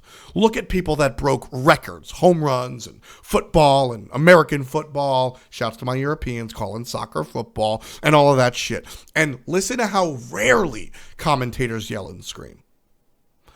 You can give the moment the gravitas that it needs without volume. So, which scene had the stronger showing in open bracket over the 2 weeks? Europe. I think Europe did. I think Epiphany Ball. I think there was a lot more European talent. Bart's hot voice was the best. Bart had what I call the Tim Kirchin effect, where you get really excited and then just go, what? I think it's really funny. Who do I think is the best coach at the moment? You'd go with Funball? Or, I don't know who this is. I guess this is Dazer. I don't know. One of the cool things about coaches, or I guess one of the just general things that I think is cool about coaches, is that you never really know their impact unless you're behind the scenes. Maybe the coach does nothing but tell them to ban Ravana. Or on the flip side, maybe the coach is the reason they win the game. I am not privy to how much coaches do. So I can't tell you who I think is the best coach at the moment. Can I fix my breath that smells in your room? No, I can't. Who do I think will be the top 3 teams for NA in the spring split? I'll answer that once everybody is relegated. Will I be streaming Smite tonight? I might. I'm feeling good. Do I see any teams entering the SPL spotlight this season? I think that problem solved will give a lot of people problems. When's really making a comeback, if ever? Hopefully soon. Cret and I have actually spoke about it. A lot of it has to do with just set. We don't know, like right now, before the hurdle that we were kind of coming over was the fact that Cret was extremely busy. But now it's been a couple of weeks since he moved down here and his schedule is sort of flattened out or evened out. So now it's really about a set. My apartment is beautiful in its own right. Cret's getting a table, and maybe in a couple of weeks we'll be able to do it. If somebody unblocks me and apologizes, will it matter? I honestly don't care if anybody blocks me or whatnot. If I see Variety next week, I'm not going to hold any ill will. I actually don't hold any ill will to Variety at all. I think it's just kind of funny. I like Mr. Cummings. Cumming. I don't know if it's an S or not. But I like Harry. I like variety. And he's a fine enough guy. I've spoke a handful of sentences to him. I haven't spoken to him a lot. I haven't spoken to a little. I enjoy his presence. I don't really care. When he blocked me, I thought it was more funny than anything else. So, if he apologizes, he shouldn't have to apologize unless he feels like he needs to. I don't need an apology. If he unblocks me, bully for him. Do you think you can be the new Bart casting-wise? No, I think I can be the new F. DM? Okay. Thanks, Edward. Will there ever be a 1v1 tournament organized by hi-rez? I don't know about that, Benna. hi-rez has gone on the record that says the game is balanced around conquest. So, I'm not sure if, hi-rez would ever, never say never. I doubt that there will be a 1v1 SPL league, but I'm sure that there's a situation where, maybe some side tournaments or whatnot. I don't think Allied will take Bart's spot at casting. No. And I'm putting a lot of pageantry. Nobody can take Bart's spot at casting. If there is an open commentary spot, somebody might be able to join. Who knows? Don't know the ratio of NA to EU players. Yes, I'm not sure if I can tell that, though. A YouTube employee is a Twitch. You appreciate that sometimes, right? I forget what you said, but yes, I appreciate it. Will I ever catch up to chat? Probably not. Can I be your life coach? Yes, $50 an hour. What do I work on to become a commentator? I do a lot of reading. I have bookshelves filled with books. Everything from Dale Carnegie's How to Win Friends and Influence People to one of my favorite books, The Art of Sportcasting. I've actually purchased textbooks that if you go to school, and you should go to school. I wish I went to school for broadcast journalism and sports commentary. I look up the coursework and find out what textbook you need to do and, do that. Of course, there's actually just speaking. There's working on your diction. There's working on your vocabulary. I can go more in depth if you want. Thoughts on the play? I don't know. Oh, I guess he's on Reddit. Sparty or Keegs? Both players performed fantastically. Spartyman was fantastic. Keegs was fantastic. For me, it was a lateral swap. If the change was made, I trust the team enough that it makes sense, right? Especially since it's a lateral swap. Spartyman must have not got along with somebody, or Keegs got along better. I don't think Spartyman... I think Spartyman and Keegs were both fantastic players, and for the team to make the roster change when they did, I trust them. Does it worry me that big names like TSM and Cloud9 leave Smite? No, I think Cloud9 could come back. I think that, how they work out could definitely come back and everything. So I heard that Jeff Hindler joined back, but Cloud9 isn't a thing anymore. No, right now the team is not sponsored by Cloud9. How many people from the pro community are from New York? Me, Zapman, Jeff Hindler, Met Yankee, Baskin, Anatoly, Allied, Glickstick, Zayadin. There's more. There is more. And how come? Because New York is the best state in North America. It's just the best. King Faith. Yeah, man. I played fullback for the Manila Mustangs. Shouts to my high school. Yeah, I played. I was an actor when I was in the 5th grade. I was acting in the high school plays. I was Prince for King and then I wound up doing college stuff once I got a little bit older. I did a lot of theater stuff. I did one commercial, but I kind of sucked at it because I was too young and didn't give a shit. So, and then I moved to commentary. Who's my favorite co-caster to cast with and why? So I'm going to cheat, and I'll give you why I like casting with everybody. I really enjoy casting with Brandon these days because we just have a conversation about Smite, and it is so much fun. And in my opinion, those are my favorite commentaries. When I think about baseball, I think about Michael Kay and his commentary staff, and really they just have a back and forth conversation that happens to be about the game they're watching. When I think about basketball, I think about Jeff Van Gundy, Mike Breen, and Mark Jackson, and they're able to just have a conversation about the game. And Mike Breen can be very full of pageantry, and conversation is awesome. I think it's very fun. Some of my favorite commentators are the ones that you feel like you could just sit next to them, have a beer, and enjoy and join the conversation as well. And I think Brandon and I pull that off very, very well. Hindu Man and I get along very well. And I enjoy casting with Hindu, man, because Hindu and I are friends. Graham and I are friends outside of the game or outside of work, probably the most out of anybody now that Bart is gone. And I enjoy casting with Hindu because he brings a unique perspective. He's very close with some of the European players, and he's able to really sort of. We have very similar styles, but we execute differently, which I think breeds a very fun commentary. And then Adonis, he's the guy that knows the numbers, man. And there's nothing more fun to me as a chair one to be like, you know what? I mean, taking a look at the play out of this mid laner, it just brings me questions as to how well he can play ISIS. And then Adonis turns around and goes, actually, he plays ISIS 76% of the time and wins 94% of those times, and that's fun. So I love to say that. Is this going to be my normal time for first period? No, today, unfortunately, it was an internet issue, and then I had to go commentate. The relegations. With that said, I think that maybe a time change might be beneficial for some of our viewers. So it's definitely something to turn around with. Still in the suit. Man, I just drove home and got online. Why don't we see passionate rivalries in Smite like we see in other sports? Lakers v Celtics, Cowboys versus Eagles, TSM versus CLG. And one, it's because you didn't bring up TSM versus CLG. I did. And one of the big things that separates traditional sports from esports is how fluid the rosters are. It takes a long time for a team to develop an identity, and you got to think about Yankees versus Red Sox is a 100-long-year rivalry. Lakers versus Celtics goes back decades. You know what I'm saying? We just don't have that. We don't have that history yet. And the reason I bring up TSM and CLG is I think that's one of the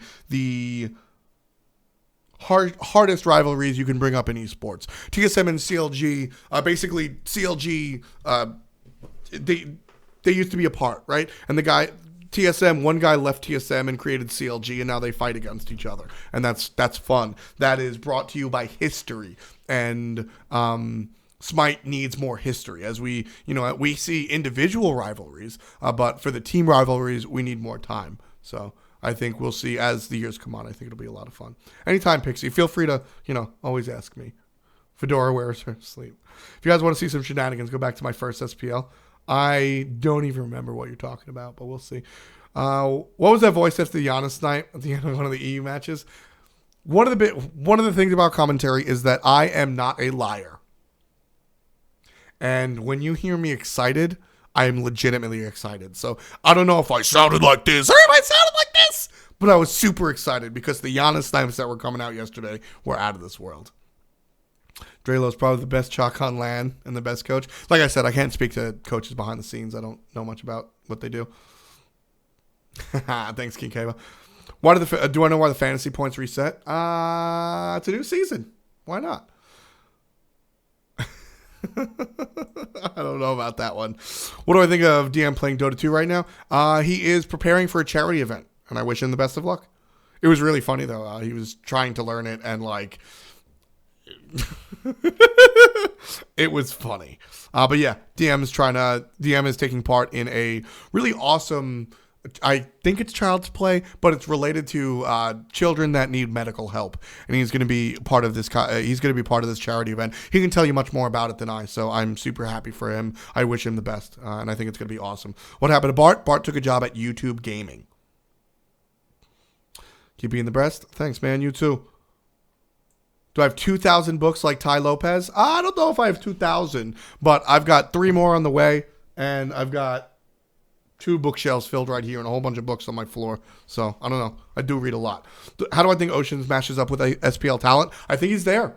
Official F. Seal of approval. I think that Oceans is a fantastic, fantastic player. Why haven't we seen Cirquette that much in relegation? I think that the characters that want to straight assassinate, some characters just do it a little bit better. And everybody's generally looking for team fight players. A lot of junglers, we see Thor and Hunbats. So, you were born in Queens? What part of Queens, Pixie? That's awesome. That's awesome. I am from the pretty much the exact border of Long Island and Queens. Once a Glick Stick, he's a player on the North American team. Forgetting Lord Gustavi. Oh, hail Lord. As long as Gustavi isn't known as Wiggles the Bay anymore, I'm good. I don't know, Nixon. I'm not. I know. I know Jerry Remy, but I'm not too familiar on his catalog of professional work. Does Adonis pull those numbers out of his ass? Absolutely not. Adonis does a lot of work. Commentators, what we do during the week, a lot of what we do is I don't want to say research based, but what Kevin does is research based. A lot of what we do is just effort to become a better commentator. So whether it's watching back the VODs or, looking up new ways to say things or learning more about players or whatnot, Adonis spends a lot of his time looking at the numbers. So no, he does not pull those numbers out of his ass at all. He pores over. We have spreadsheets and spreadsheet visualization software. Tableau is a big part of what we work on. So Adonis does a lot of work to really come up with those numbers, and those numbers are accurate. Thank you very much, Brad. Like I said, Hinduman, but executed differently. So, basically, Hinduman and I have the same style in the sense that, excuse me, we're generally chair ones. We are announcer type players. We want to discuss the hype. We want to discuss the storylines. And where I generally look at sort of the overarching bigger picture, I like to mention player histories and how they interact with other players and what they bring to the table coming from there. Hinduman likes to look at some of the intricacies of how players have performed, the percentages of picks bans, God pool, and stuff like that. And so while we both enjoy doing that storyline commentary, he is more of the nitty gritty, and because he does that, I like to do more of the overarching communication stuff. So you're a bit out of the look on Kret. So Kret stopped coaching. He works for hi-rez. He's a QA guy for Paladins, which means whenever something breaks in Paladins, he's the guy that identifies it and tells somebody to fix it. What's the best place to message me about getting better at casting? Hit me up on Twitter. 140 characters is pretty rough, but I can direct you to the to really good materials, I suppose.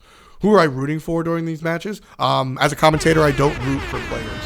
I root for the best possible storyline. And I root for the Outbreak. Thank you so much for the sub, man. I really appreciate the love. Helps the channel keep on going.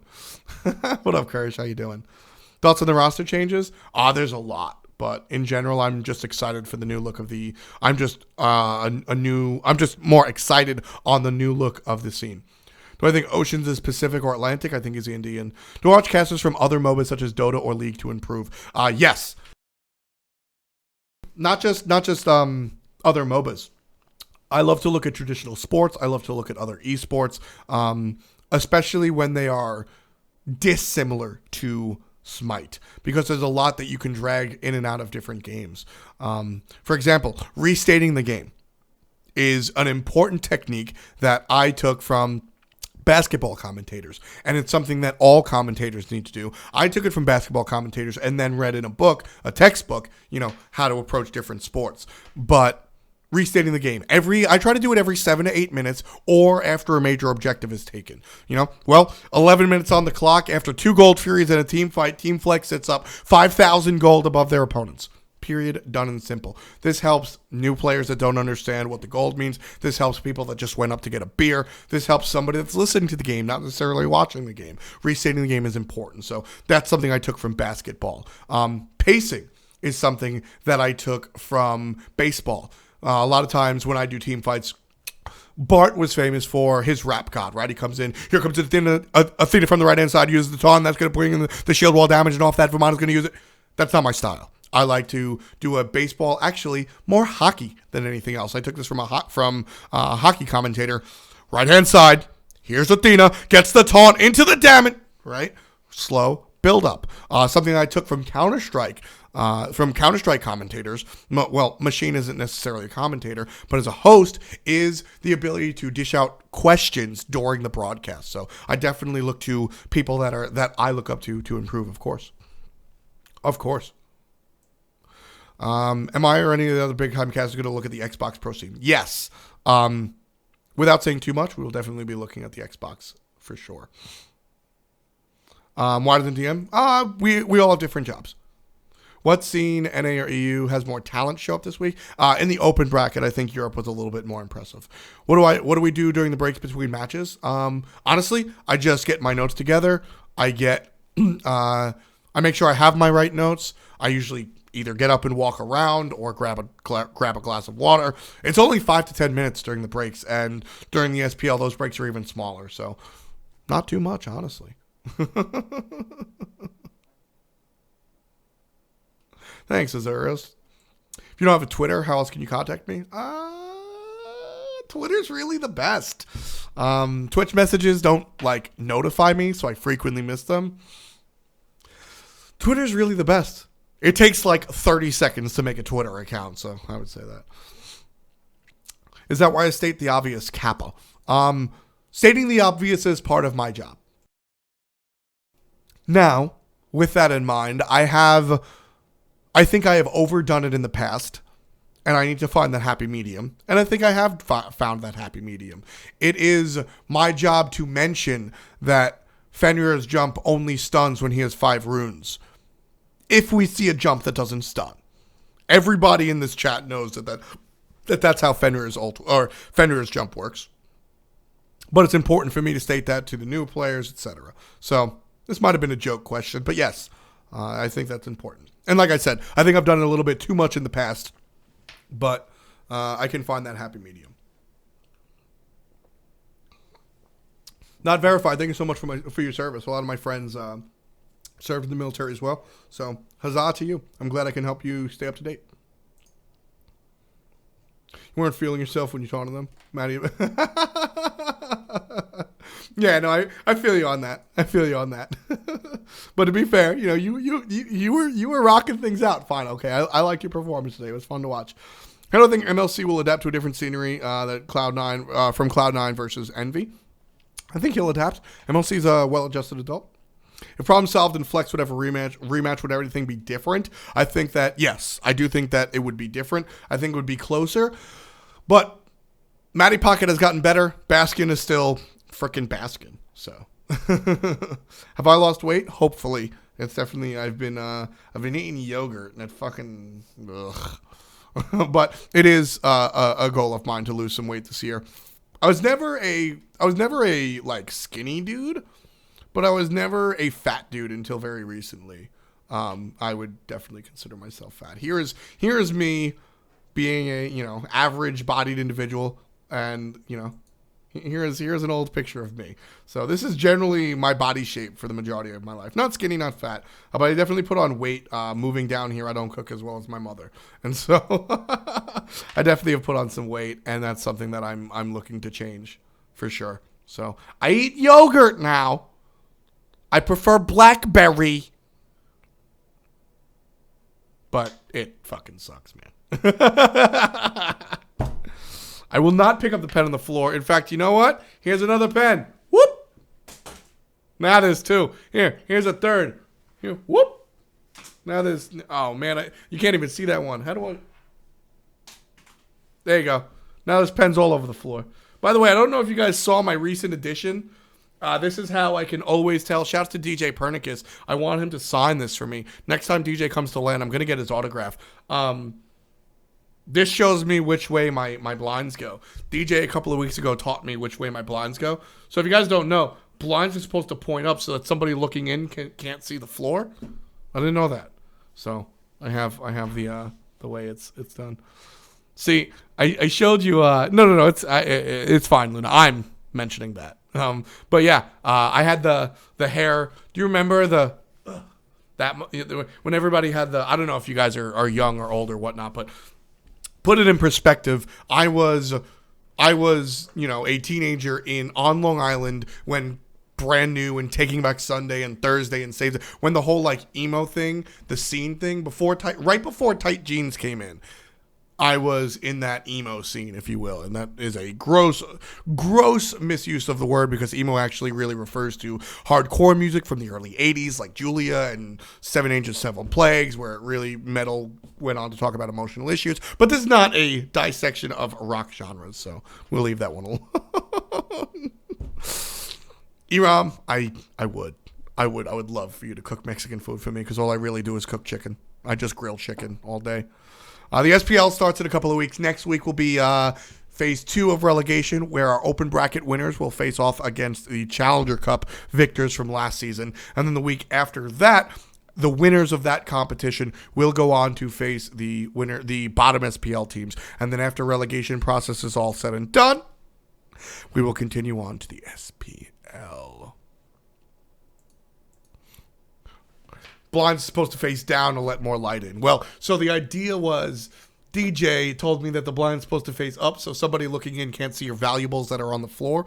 Now that you say that, it makes a lot of sense. DJ was probably punking me, but either way, my blinds go up because I don't want light. I don't want light in my freaking. Why would I want light? That's disgusting. I don't want light.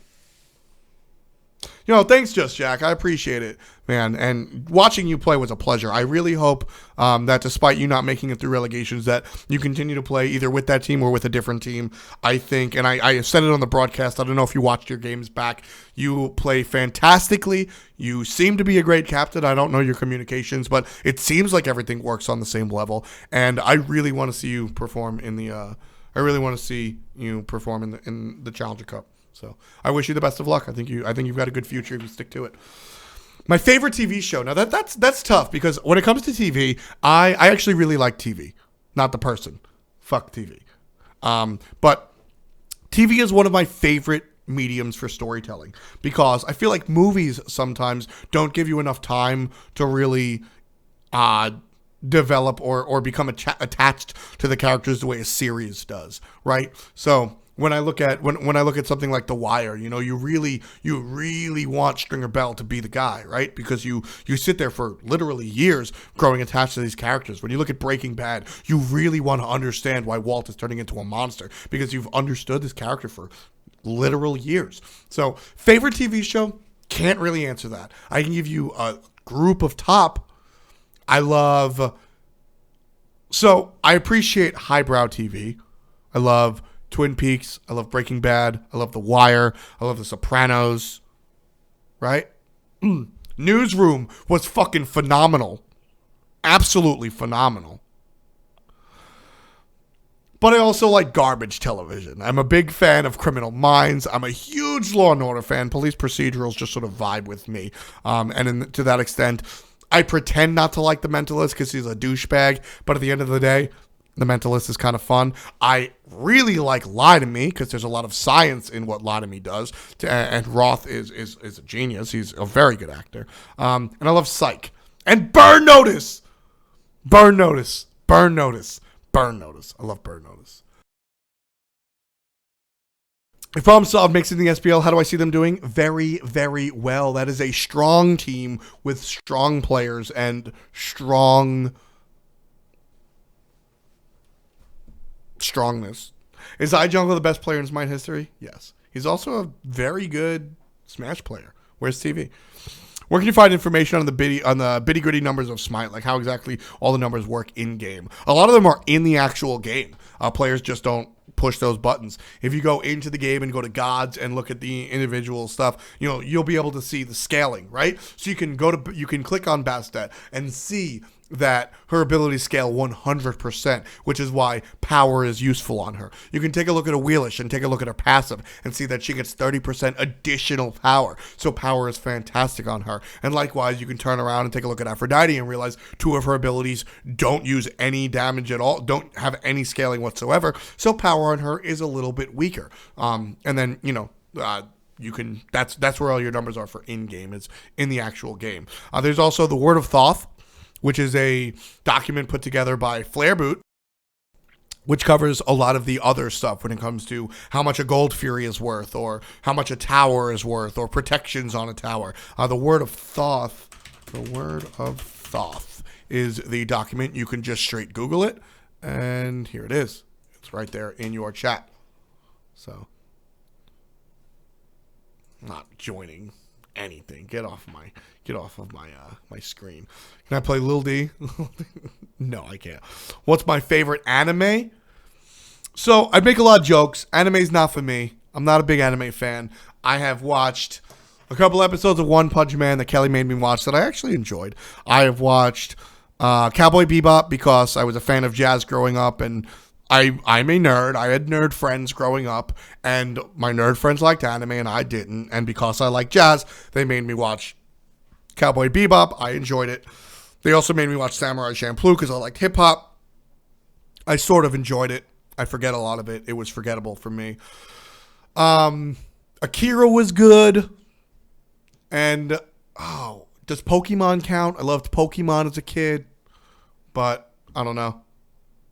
Not a big anime fan. The West Wing was very well done. That's the same guy that did, what's it called? Newsroom. I haven't finished West Wing, but West Wing is definitely on the list of things to finish. Shouts to the new sub, Silent Reveries. Thanks so much. That's a resub, isn't it? Yep. Look at that. 15 months. Holy shit. Silent Reveries. Thank you so much for the love, man. Long time we've been hanging out together. Over a year. Really appreciate it. It's a big reason why I continue to do what I do. Burn Notice is a great show. It gets a bad rap because it's on USA, but very well done. The acting is okay. Later on, when his mom gets involved, it becomes a little more silly, but the show is always a little tongue-in-cheek. I actually really enjoyed the way it's done with the voiceover. So, and actually, not for nothing, it has a high score on Rotten Tomatoes. So, Prison Break.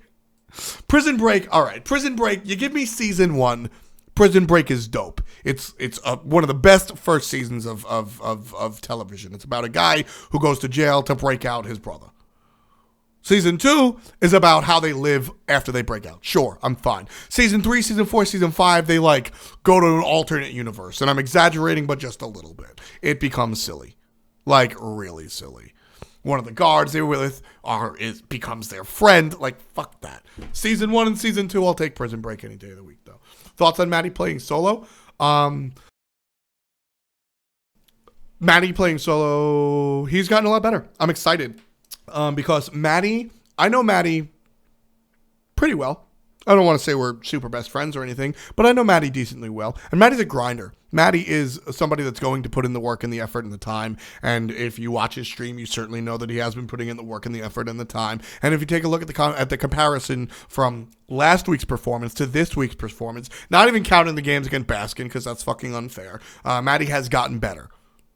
And I like that. So I never watched the Full Metal Alchemist stuff. I missed that one. I just never watched it. Full Metal Alchemist, Ghost in the Shell. A lot of my friends. It's actually funny. Full Metal Alchemist, Ghost in the Shell, and some of these other animes are animes that I got from both sides. So growing up, I was friends with a lot of different groups. I was friends with a lot of hip hop dudes, and I was friends with inner city kids. I was friends with nerds that played Pump It Up. I was friends with band geeks. I was friends with theater geeks. I was friends with jocks, and everyone but the jocks really liked Full Metal Alchemist and Ghost in the Shell, and I just never gave a shit. So. You wrote the social list. Wow, I didn't realize that. Yu-Gi-Oh! Thing. It was in the USA. Yeah, Yu-Gi-Oh! Was a thing. It was. When I watched Pokemon, I was a kid, like 5th, 6th grade, even younger. Fuck that. 3rd, 4th, 5th, 6th grade. Yu-Gi-Oh! I feel like came out just a little bit after, and by the time I hit 6th, 7th grade, I was already a douchebag. House of Cards was very good. I really enjoyed House of Cards at first. I loved the first season, and I thought it fell off a little bit, but not completely. So, do I see Flex going pretty far this year? I think they'll make it into the SPL. And I think they'll do pretty well. I don't think that they're a top-tier team, but I don't think they're a bottom-tier team.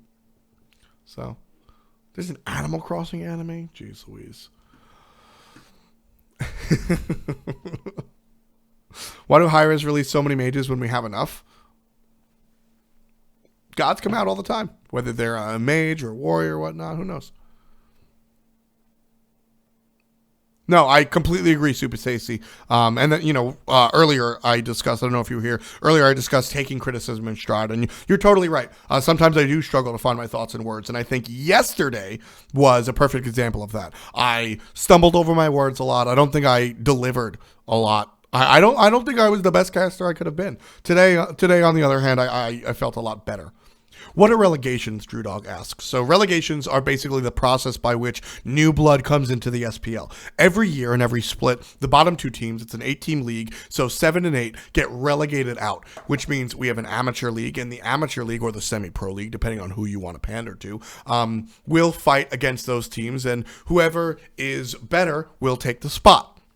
So relegations is the way, right now, Denial and Elevate doesn't really exist, but Denial, in order for them to stay in the SPL, they have to defend their spot against incoming teams that want to beat them. So relegations, it's not just unique to Smite. Other sports, other games and sports do this as well. Most notably, the Premier League for football out in Europe does relegations, and it's really just a way to keep competition exciting. So, can I explain the Team Flex thing? Team Flex will face off against the Challenger Cup team next week. If they win, Team Flex will go on to face the SPL team. If they win, they have a spot in the SPL. With xCloud9 bootcamping this year, do I think we see the end of Lannister? I think it's unfair to say Lannister still exists right now. I think that Lannister has performed well on lands. He did well at Worlds, and I think he did well at Super Regionals. I think that Lannister is a Season 2 thing. And a early Season 2, Season 1 thing at that. I think that Lannister has made leaps and bounds in his ability to stay under control, play successfully, and be a good, positive impact for his team, both online and on LAN. And I think that it's been a long time since you could really look at Lannister and say that he hasn't really... I think it's been a long time since you could say that Lannister hasn't really performed on LAN very well. The Office or Parks and Recs? Ooh, that's rough. Parks and Recs for general, I can turn this episode on without any information and enjoy it. Aziz Ansari is one of my favorite comedians. I think he absolutely nails the role of Tom. I love the characters, but this is interesting because the reason I like Parks and Rec is because you can watch it like an episode of The Simpsons. You can have a loose understanding of who the characters are and what they represent. Ron is a curmudgeon. Leslie is a over-the-top, I love everything type person. April is a curmudgeon, which deals well with Ron, although she's kind of fake. Right. You can have a loose understanding and enjoy the show. You don't have to understand that Ron is a anti-establishment individual, right? You don't have to understand that.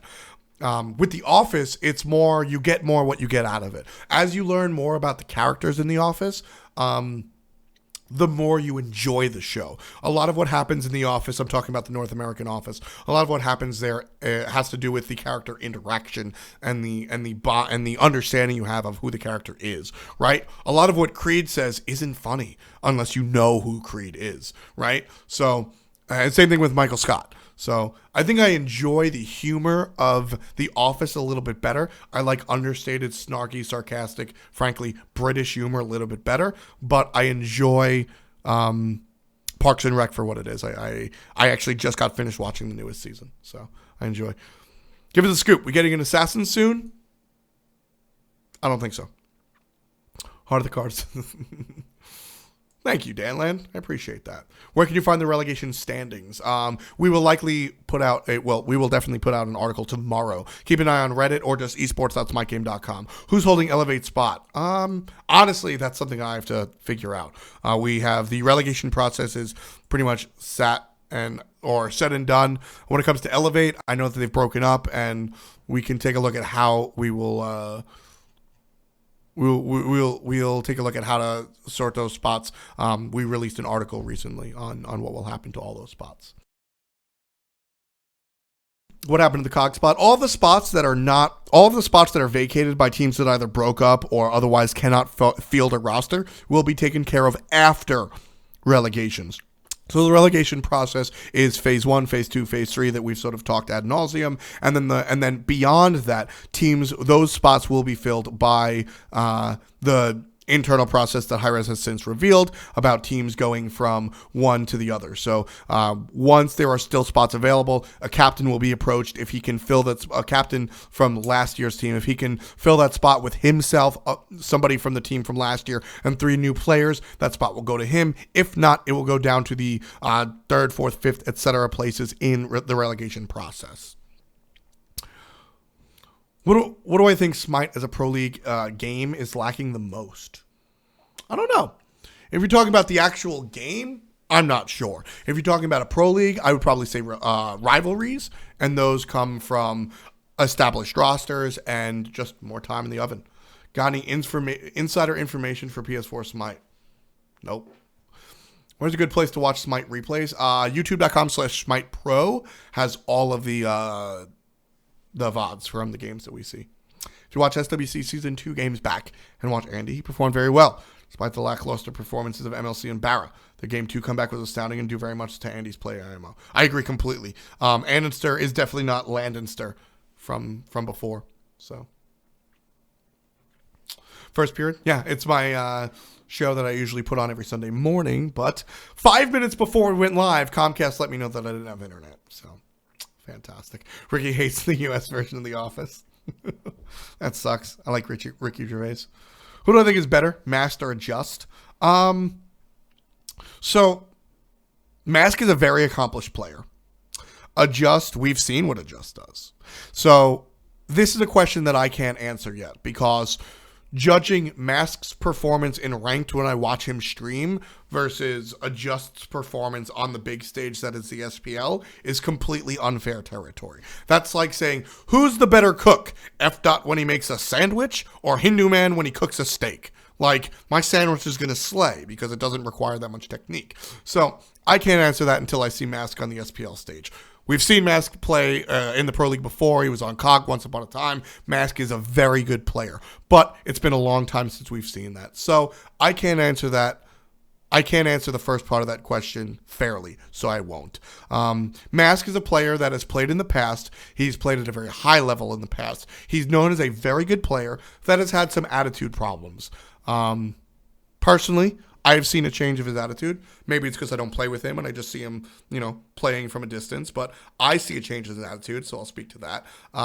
And why would they kick Just? Who knows, man? I said it before. If you're gonna kick, Just is stupid good. If you're gonna kick him, there's got to be a good reason.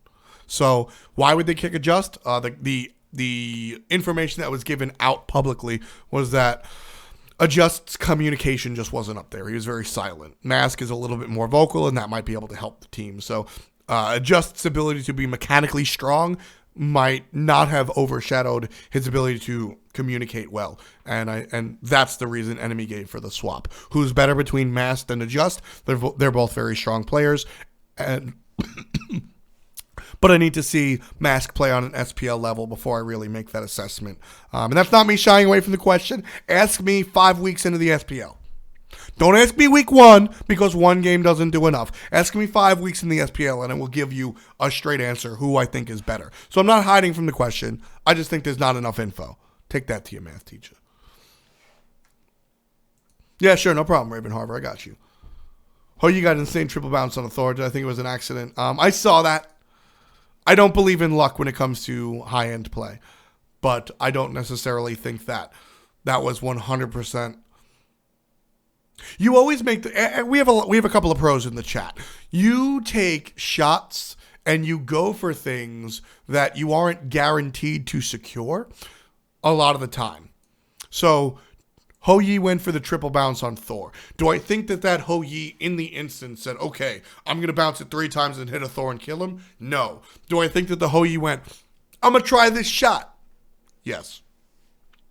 Is it chill using a suit and home? Well, I mean, personally, I'm very comfortable in a suit, especially this one. It's a very thin suit. But the reason I'm in a suit is because I just came home from commentary. So I just kind of got in the car, came home, poured myself a drink, and got on online. Do I think Problem Solver will be a top 3 team? I think it's very likely. Is Shadowkey a person anymore? I think you can argue that Shadowkey's been a robot for a long time.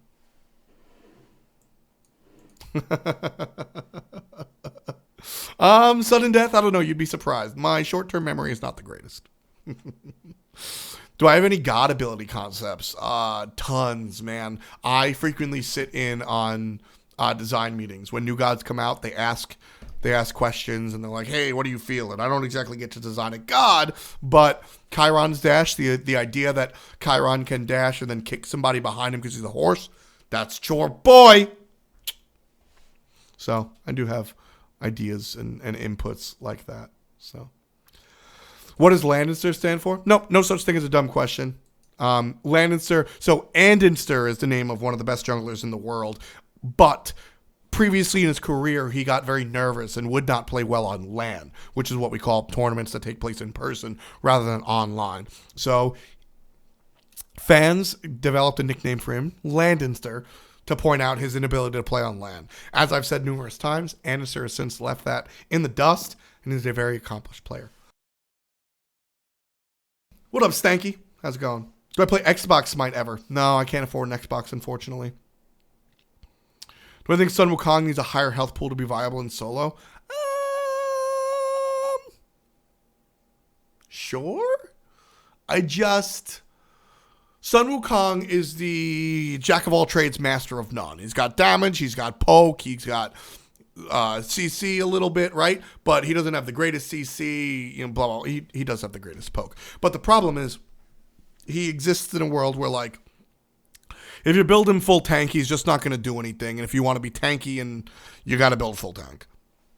And if you build him full damage, well, he's garbage. So that's why it's a problem. What do I think about Denali's roster this year? They're a decent enough team. They're going through relegation, so I think that speaks for itself as far as not being a top-tier team. But they're a strong team. The swap to Xenotronics from Bronx Bombers. I don't know Xenotronics very well. I don't know how well he'll play, but I trust that team. I especially trust ShadowQ to make decisions based on analysis rather than emotional decisions.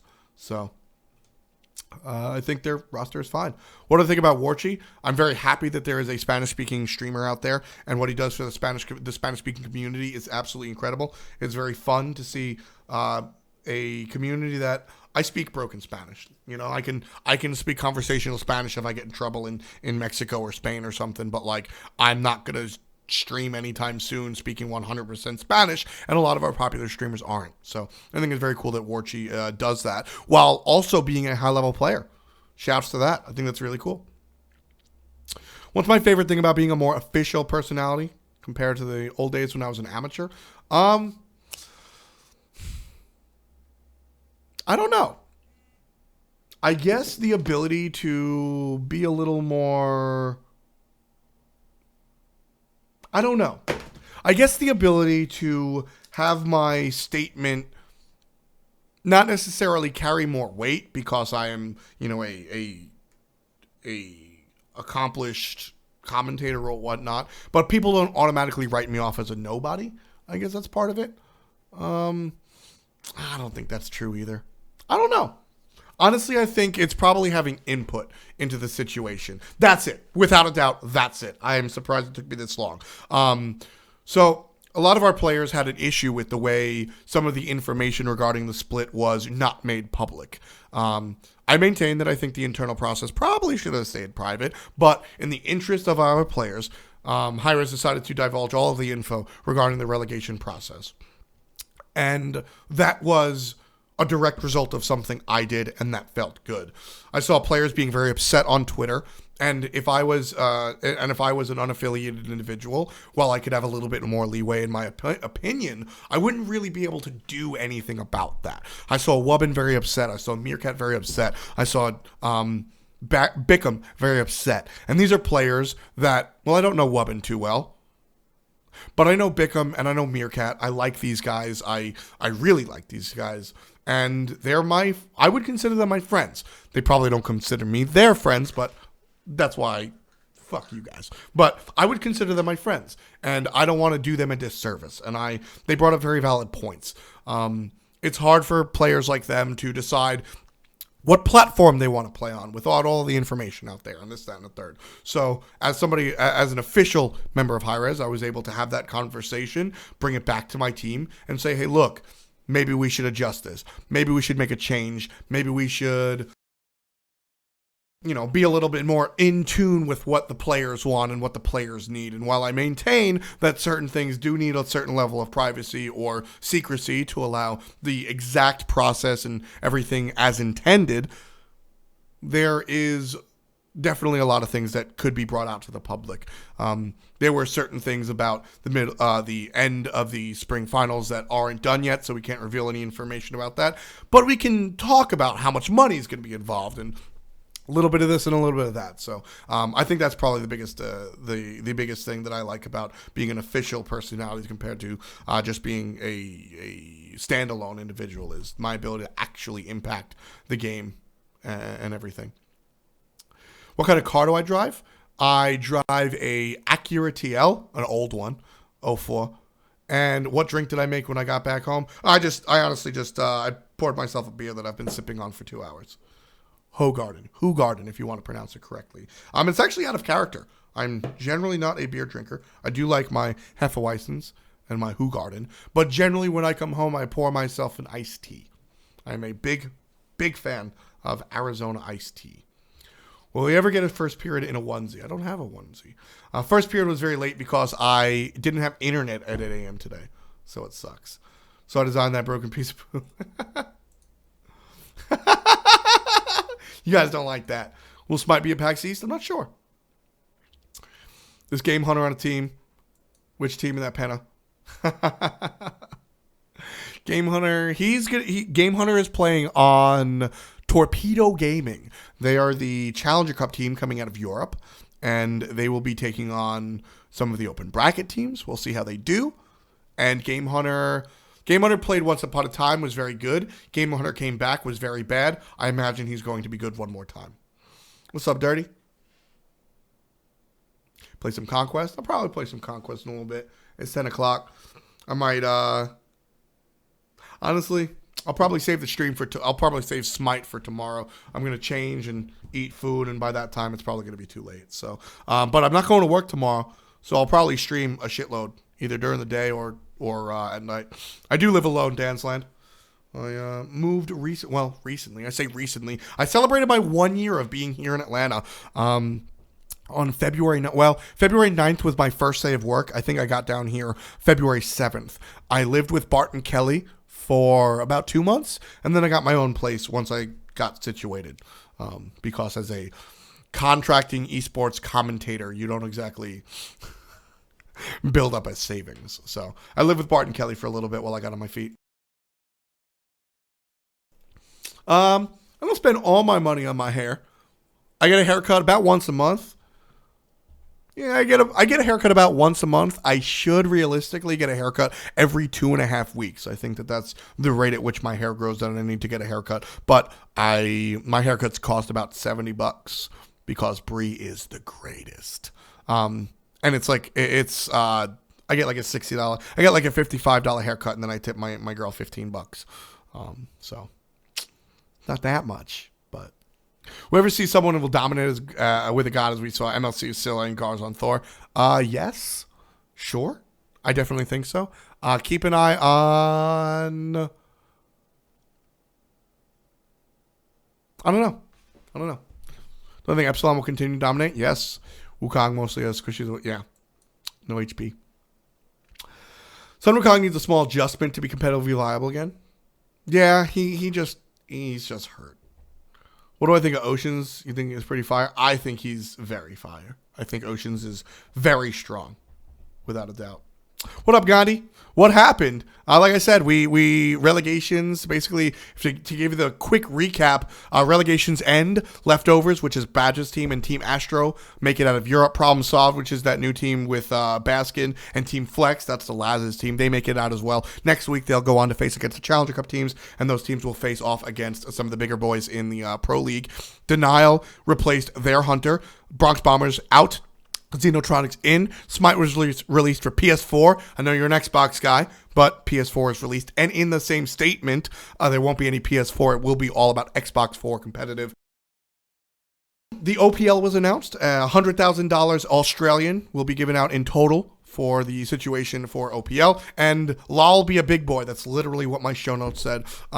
Yesterday, there was a little bit of communication between commentators and players, and I basically said, if you're going to be a player, you're putting yourself in the public eye. It's up to you to sort of like nut up or shut up. When somebody criticizes you as a commentator, it's our job to do that. You need to take that, internalize that, and get better from it. If you don't like the way it was stated, who gives a damn? Learn from it, get better, because that's your job as a player. If you're worried about things that commentators are saying, get better and you'll hear good things. If you're worried about being relegated, get better and you won't be 7th or 8th. So that was one of the big monologues that I had earlier on, and now I'm just kind of answering chat questions.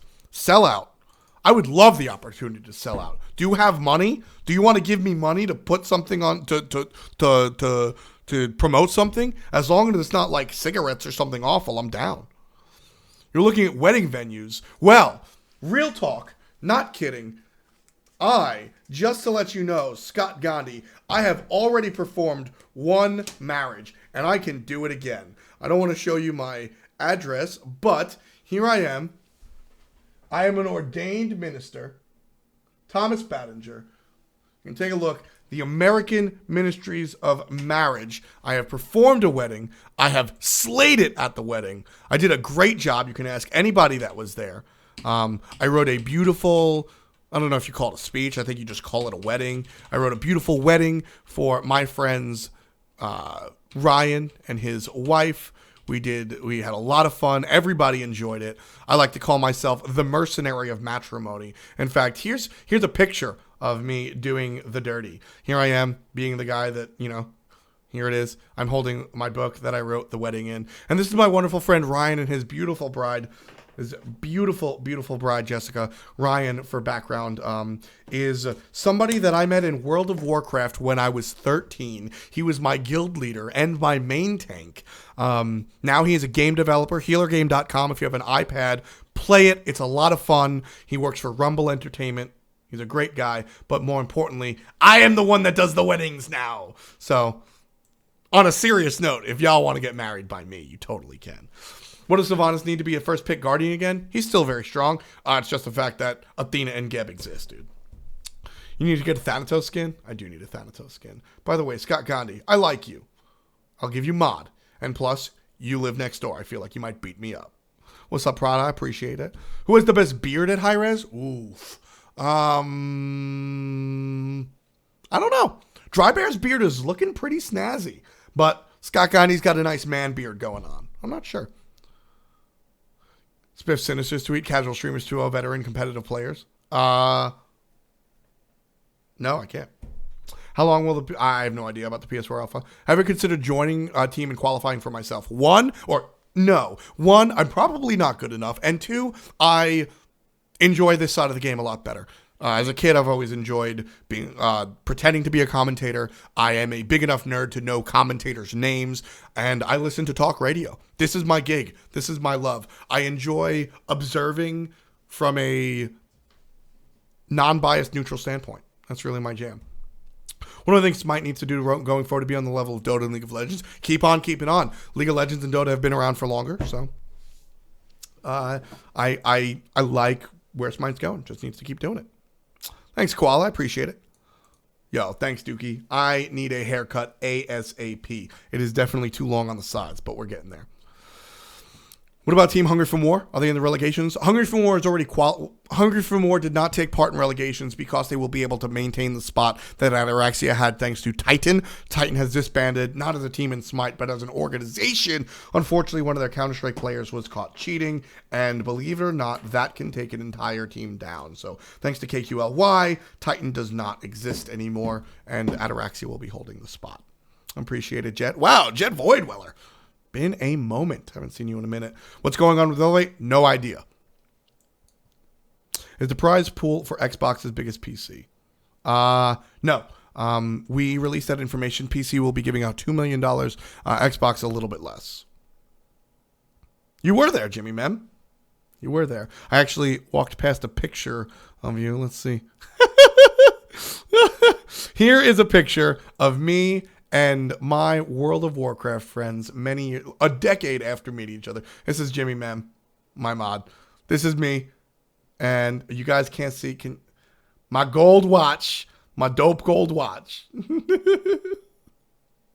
We have a lot of fun. Met these guys when I was very young.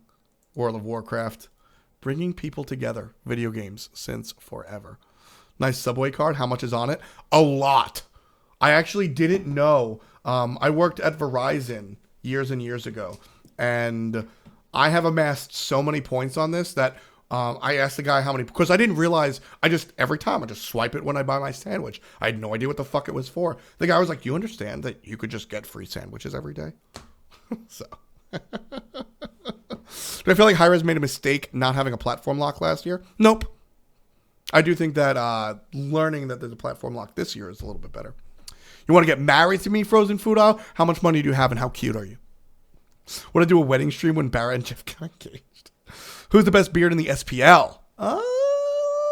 Jeff. Any idea when a Japanese Guardian will come out? No idea. Balance the game! Okay. How would you like to see that? You can see Smite growing much more, especially when the prize pool... Yeah. Instead of me spectate rankings and commentate them, that could be fun. That could be fun. Commentating ranked games is... One of the problems of commentating ranked games is actually we could create storylines. I'll think about that. That could be a lot of fun. The Poppies will go to the SPL? No, the Poppies did not qualify out of open bracket to really do much of anything, unfortunately, for them. So, not going to work out in that regard, unfortunately. Do More will certainly be existent in the SPL. It's an item, right? Do I think a player can make it without going through ranked? Yes, Zelia famously didn't play much ranked. But that's how you get known, really, is playing through ranked. So is it possible? Yes. Is it probable? No. How did that Titan CSGO player cheat?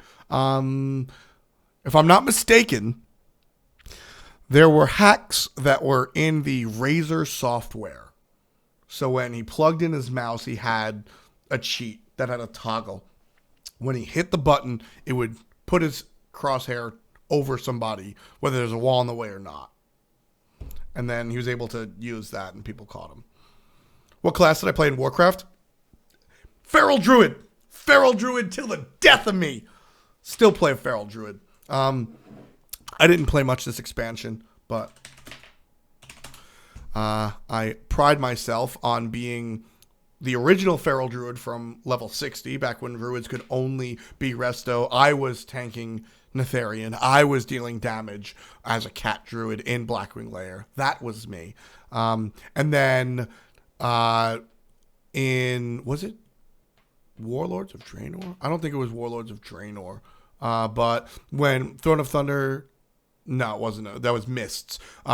Mists, when it came to Heart of Fear, Terrace of Endless Spring, and Moshugan Vaults, I was one of the top Feral Druids in the world as far as parses are concerned. So, best DPS in the world. But this expansion, I didn't really do shit. I didn't play High Maul, Blackrock Foundry, and I have never stepped foot into Hellfire Citadel. So, my armory is a little bit outdated, but the memories are there. I will forever love Feral Druid. I might get a Feral Druid tattoo. Hell yeah. What's up, K-Line Jelly Donut? That's a funny one. Do you dream of Worlds being broadcast on national television? Of course, man. I really do. Titan went bankrupt? I don't know if they went bankrupt, but it wasn't feasible for them to continue. Why does Hindu get an announcer pack and I don't? I quit our guild to cast Smite. I kind of did. So during Moshugan Vaults, when everything started, my friends weren't playing WoW. So I found a top 100 guild to join and go really hard in. MSV, Heart of Fear, and Terrace of Endless Spring. I was part of, World 50ths, World 100. No, that's a lie. Like World 100ths and stuff. And then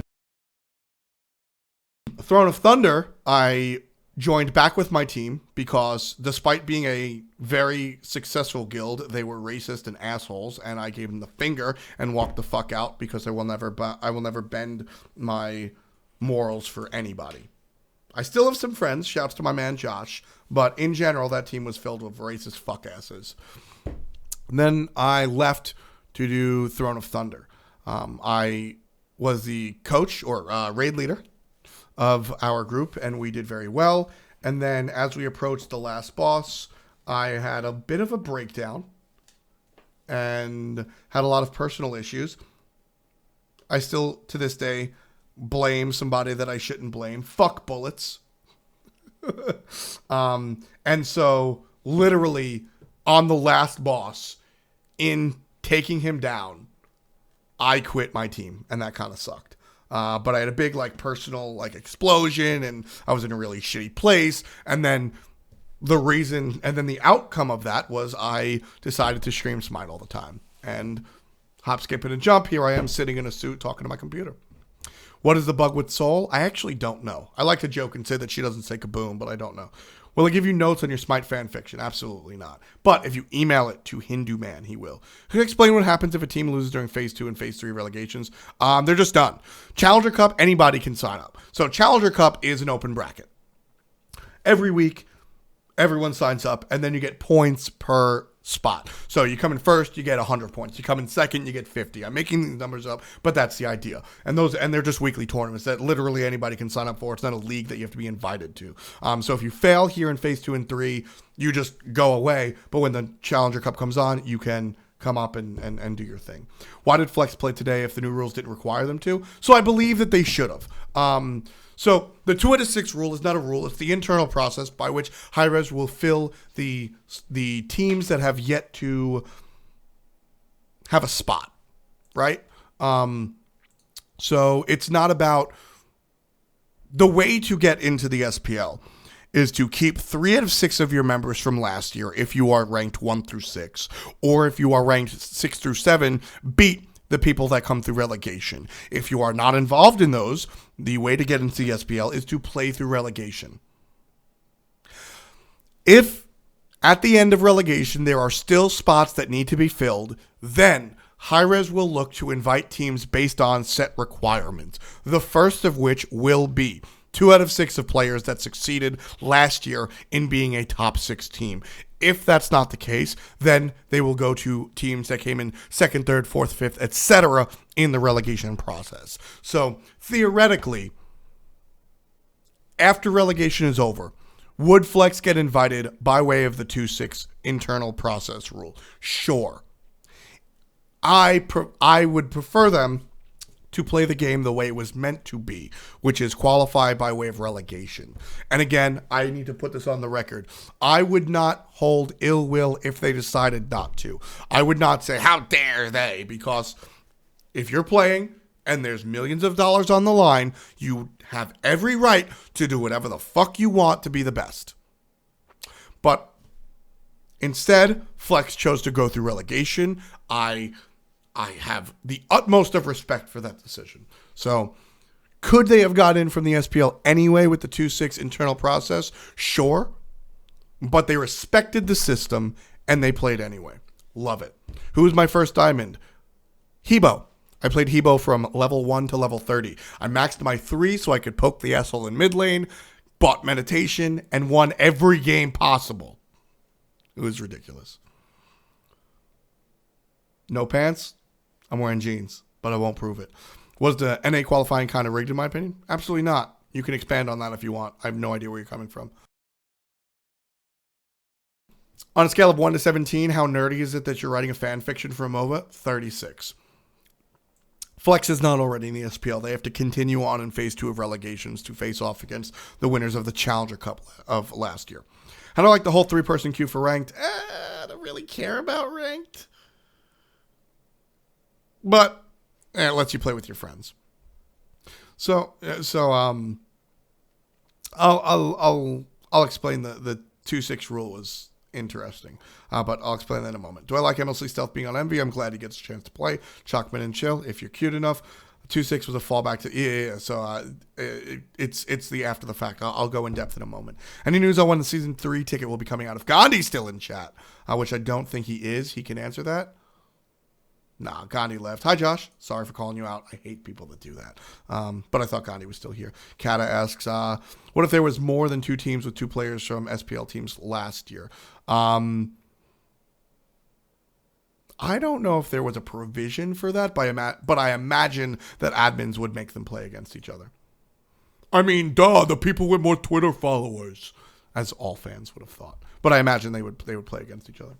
I think it's helpful for them to play through relegations. Yes, I also think that is the case as well.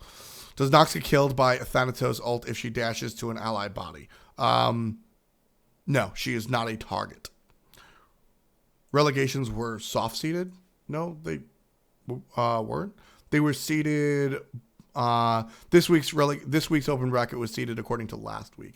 If you email hi-rez, will they listen to anything you have to say? Sure. Why can't we queue the full team for rank? I don't know. I wish we could. Yes, the spot goes to the captain. So let me explain a little bit in detail the way the relegation system works, and I'll try to bring up the article that we put out as well. Actually, it's probably even better if I go to reddit.com uf. Is there a hyphen in my name? I don't even know what the fuck my Reddit name is. But if I go to submissions, I'll be able to find the exact article that we put out. But essentially, a closer look at SPL Season 3. Relegations is that the bottom 2 teams from the SPL will have to defend their spot against newcomers. Those newcomers will be decided amongst 3 phases of competition. The first phase is 2 weeks of open bracket. The winners of those open brackets will go on to face against the winners from the Fall Challenger Cup last year. So you got Challenger Cup versus open bracket. Those 2 people fight, and the winners of that go on to play against the bottom SPL teams, Denial and Elevate. And those teams, whoever wins, gets those 7th and 8th spots. Now, this year, unfortunately, we have teams that have broken up or otherwise left the scene. So there are 2 extra spots available in the SPL. In order to fill those spots, basically, what will happen is the team captain will be approached. The invitation is offered back to the organization before the captain. So Cloud9, hi-rez is going to call up Cloud9 and be like, yo, can you find 2 out of 6 of your players from last year? We understand we asked you for 3. That's our ideal league, but there's a spot we need to fill. Can you get 2 out of 6 of your players? If they say no, then the invitation is offered to the captain. Hey, captain, can you get one of the other dudes that was on your team? If he says no, then the invitation is offered to the 3rd place team out of spring split relegations, since the 1st and 2nd will have already competed. If more than 1 invitation is left unclaimed, the 4th, 5th teams placed out of relegations will be offered the invitations until the league has been filled. And in order to figure out who's 3rd, 4th, 5th, best of 3s will be played. So the 2 out of 6 is only if there will be extra spots available outside of the relegation process. How do you get a PS4 beta code? Follow Scott Connie on Twitter. Follow me on Twitter. You might find one. Who's the best ADC in the SPL right now? Ouch. I don't know. I think you can look at Barra. I think you can look at Reels. I think you can look at Vicium. And I will always have a spot for Zapman. I don't know if Zapman is truly the best, but Cyclone Spin has a lot to prove. I don't know. We'll see. Have a good night, Sir Killer. How do I keep being so cool? I don't know. It's just people like you that keep me going. You love hi-rez? Thanks, homie. I don't know if I have no idea if you're being sarcastic or not, but nice. I think hi-rez is pretty okay. Who is even still on Elevate? No one. The team broke up. Can I share any news about the replacement of the T-Graph info screen? No. I don't know anything about that. Weiss might. But that world is the world of bugs and things that I don't touch. I just kind of yell about professional video games. I don't really know much about the under the hood type stuff. I'm a guy that likes to floor it and not know what my engine does. So, Oceans is new, but he's looking real good. Yeah, I can't talk about Oceans being the best in the SPL until he plays against SPL players. But I definitely think that Oceans is strong enough. Anyway, it's 10:30, guys. I am probably going to take my leave. Let's see if we can find somebody to Hey. I'm going to stream a little bit later. Are you guys down to like watch me play some Smite a little bit later? I want to eat and like change out of my freaking suit and chill out a little bit. But I'll probably stream around midnight, maybe even later, since I'm not going to work tomorrow. So we got 438 people here. I really hope all y'all show up. That would be fucking dope. I understand that. I can't promise all of that. Let's see if we can find somebody to host, shall we? Hey, this is me.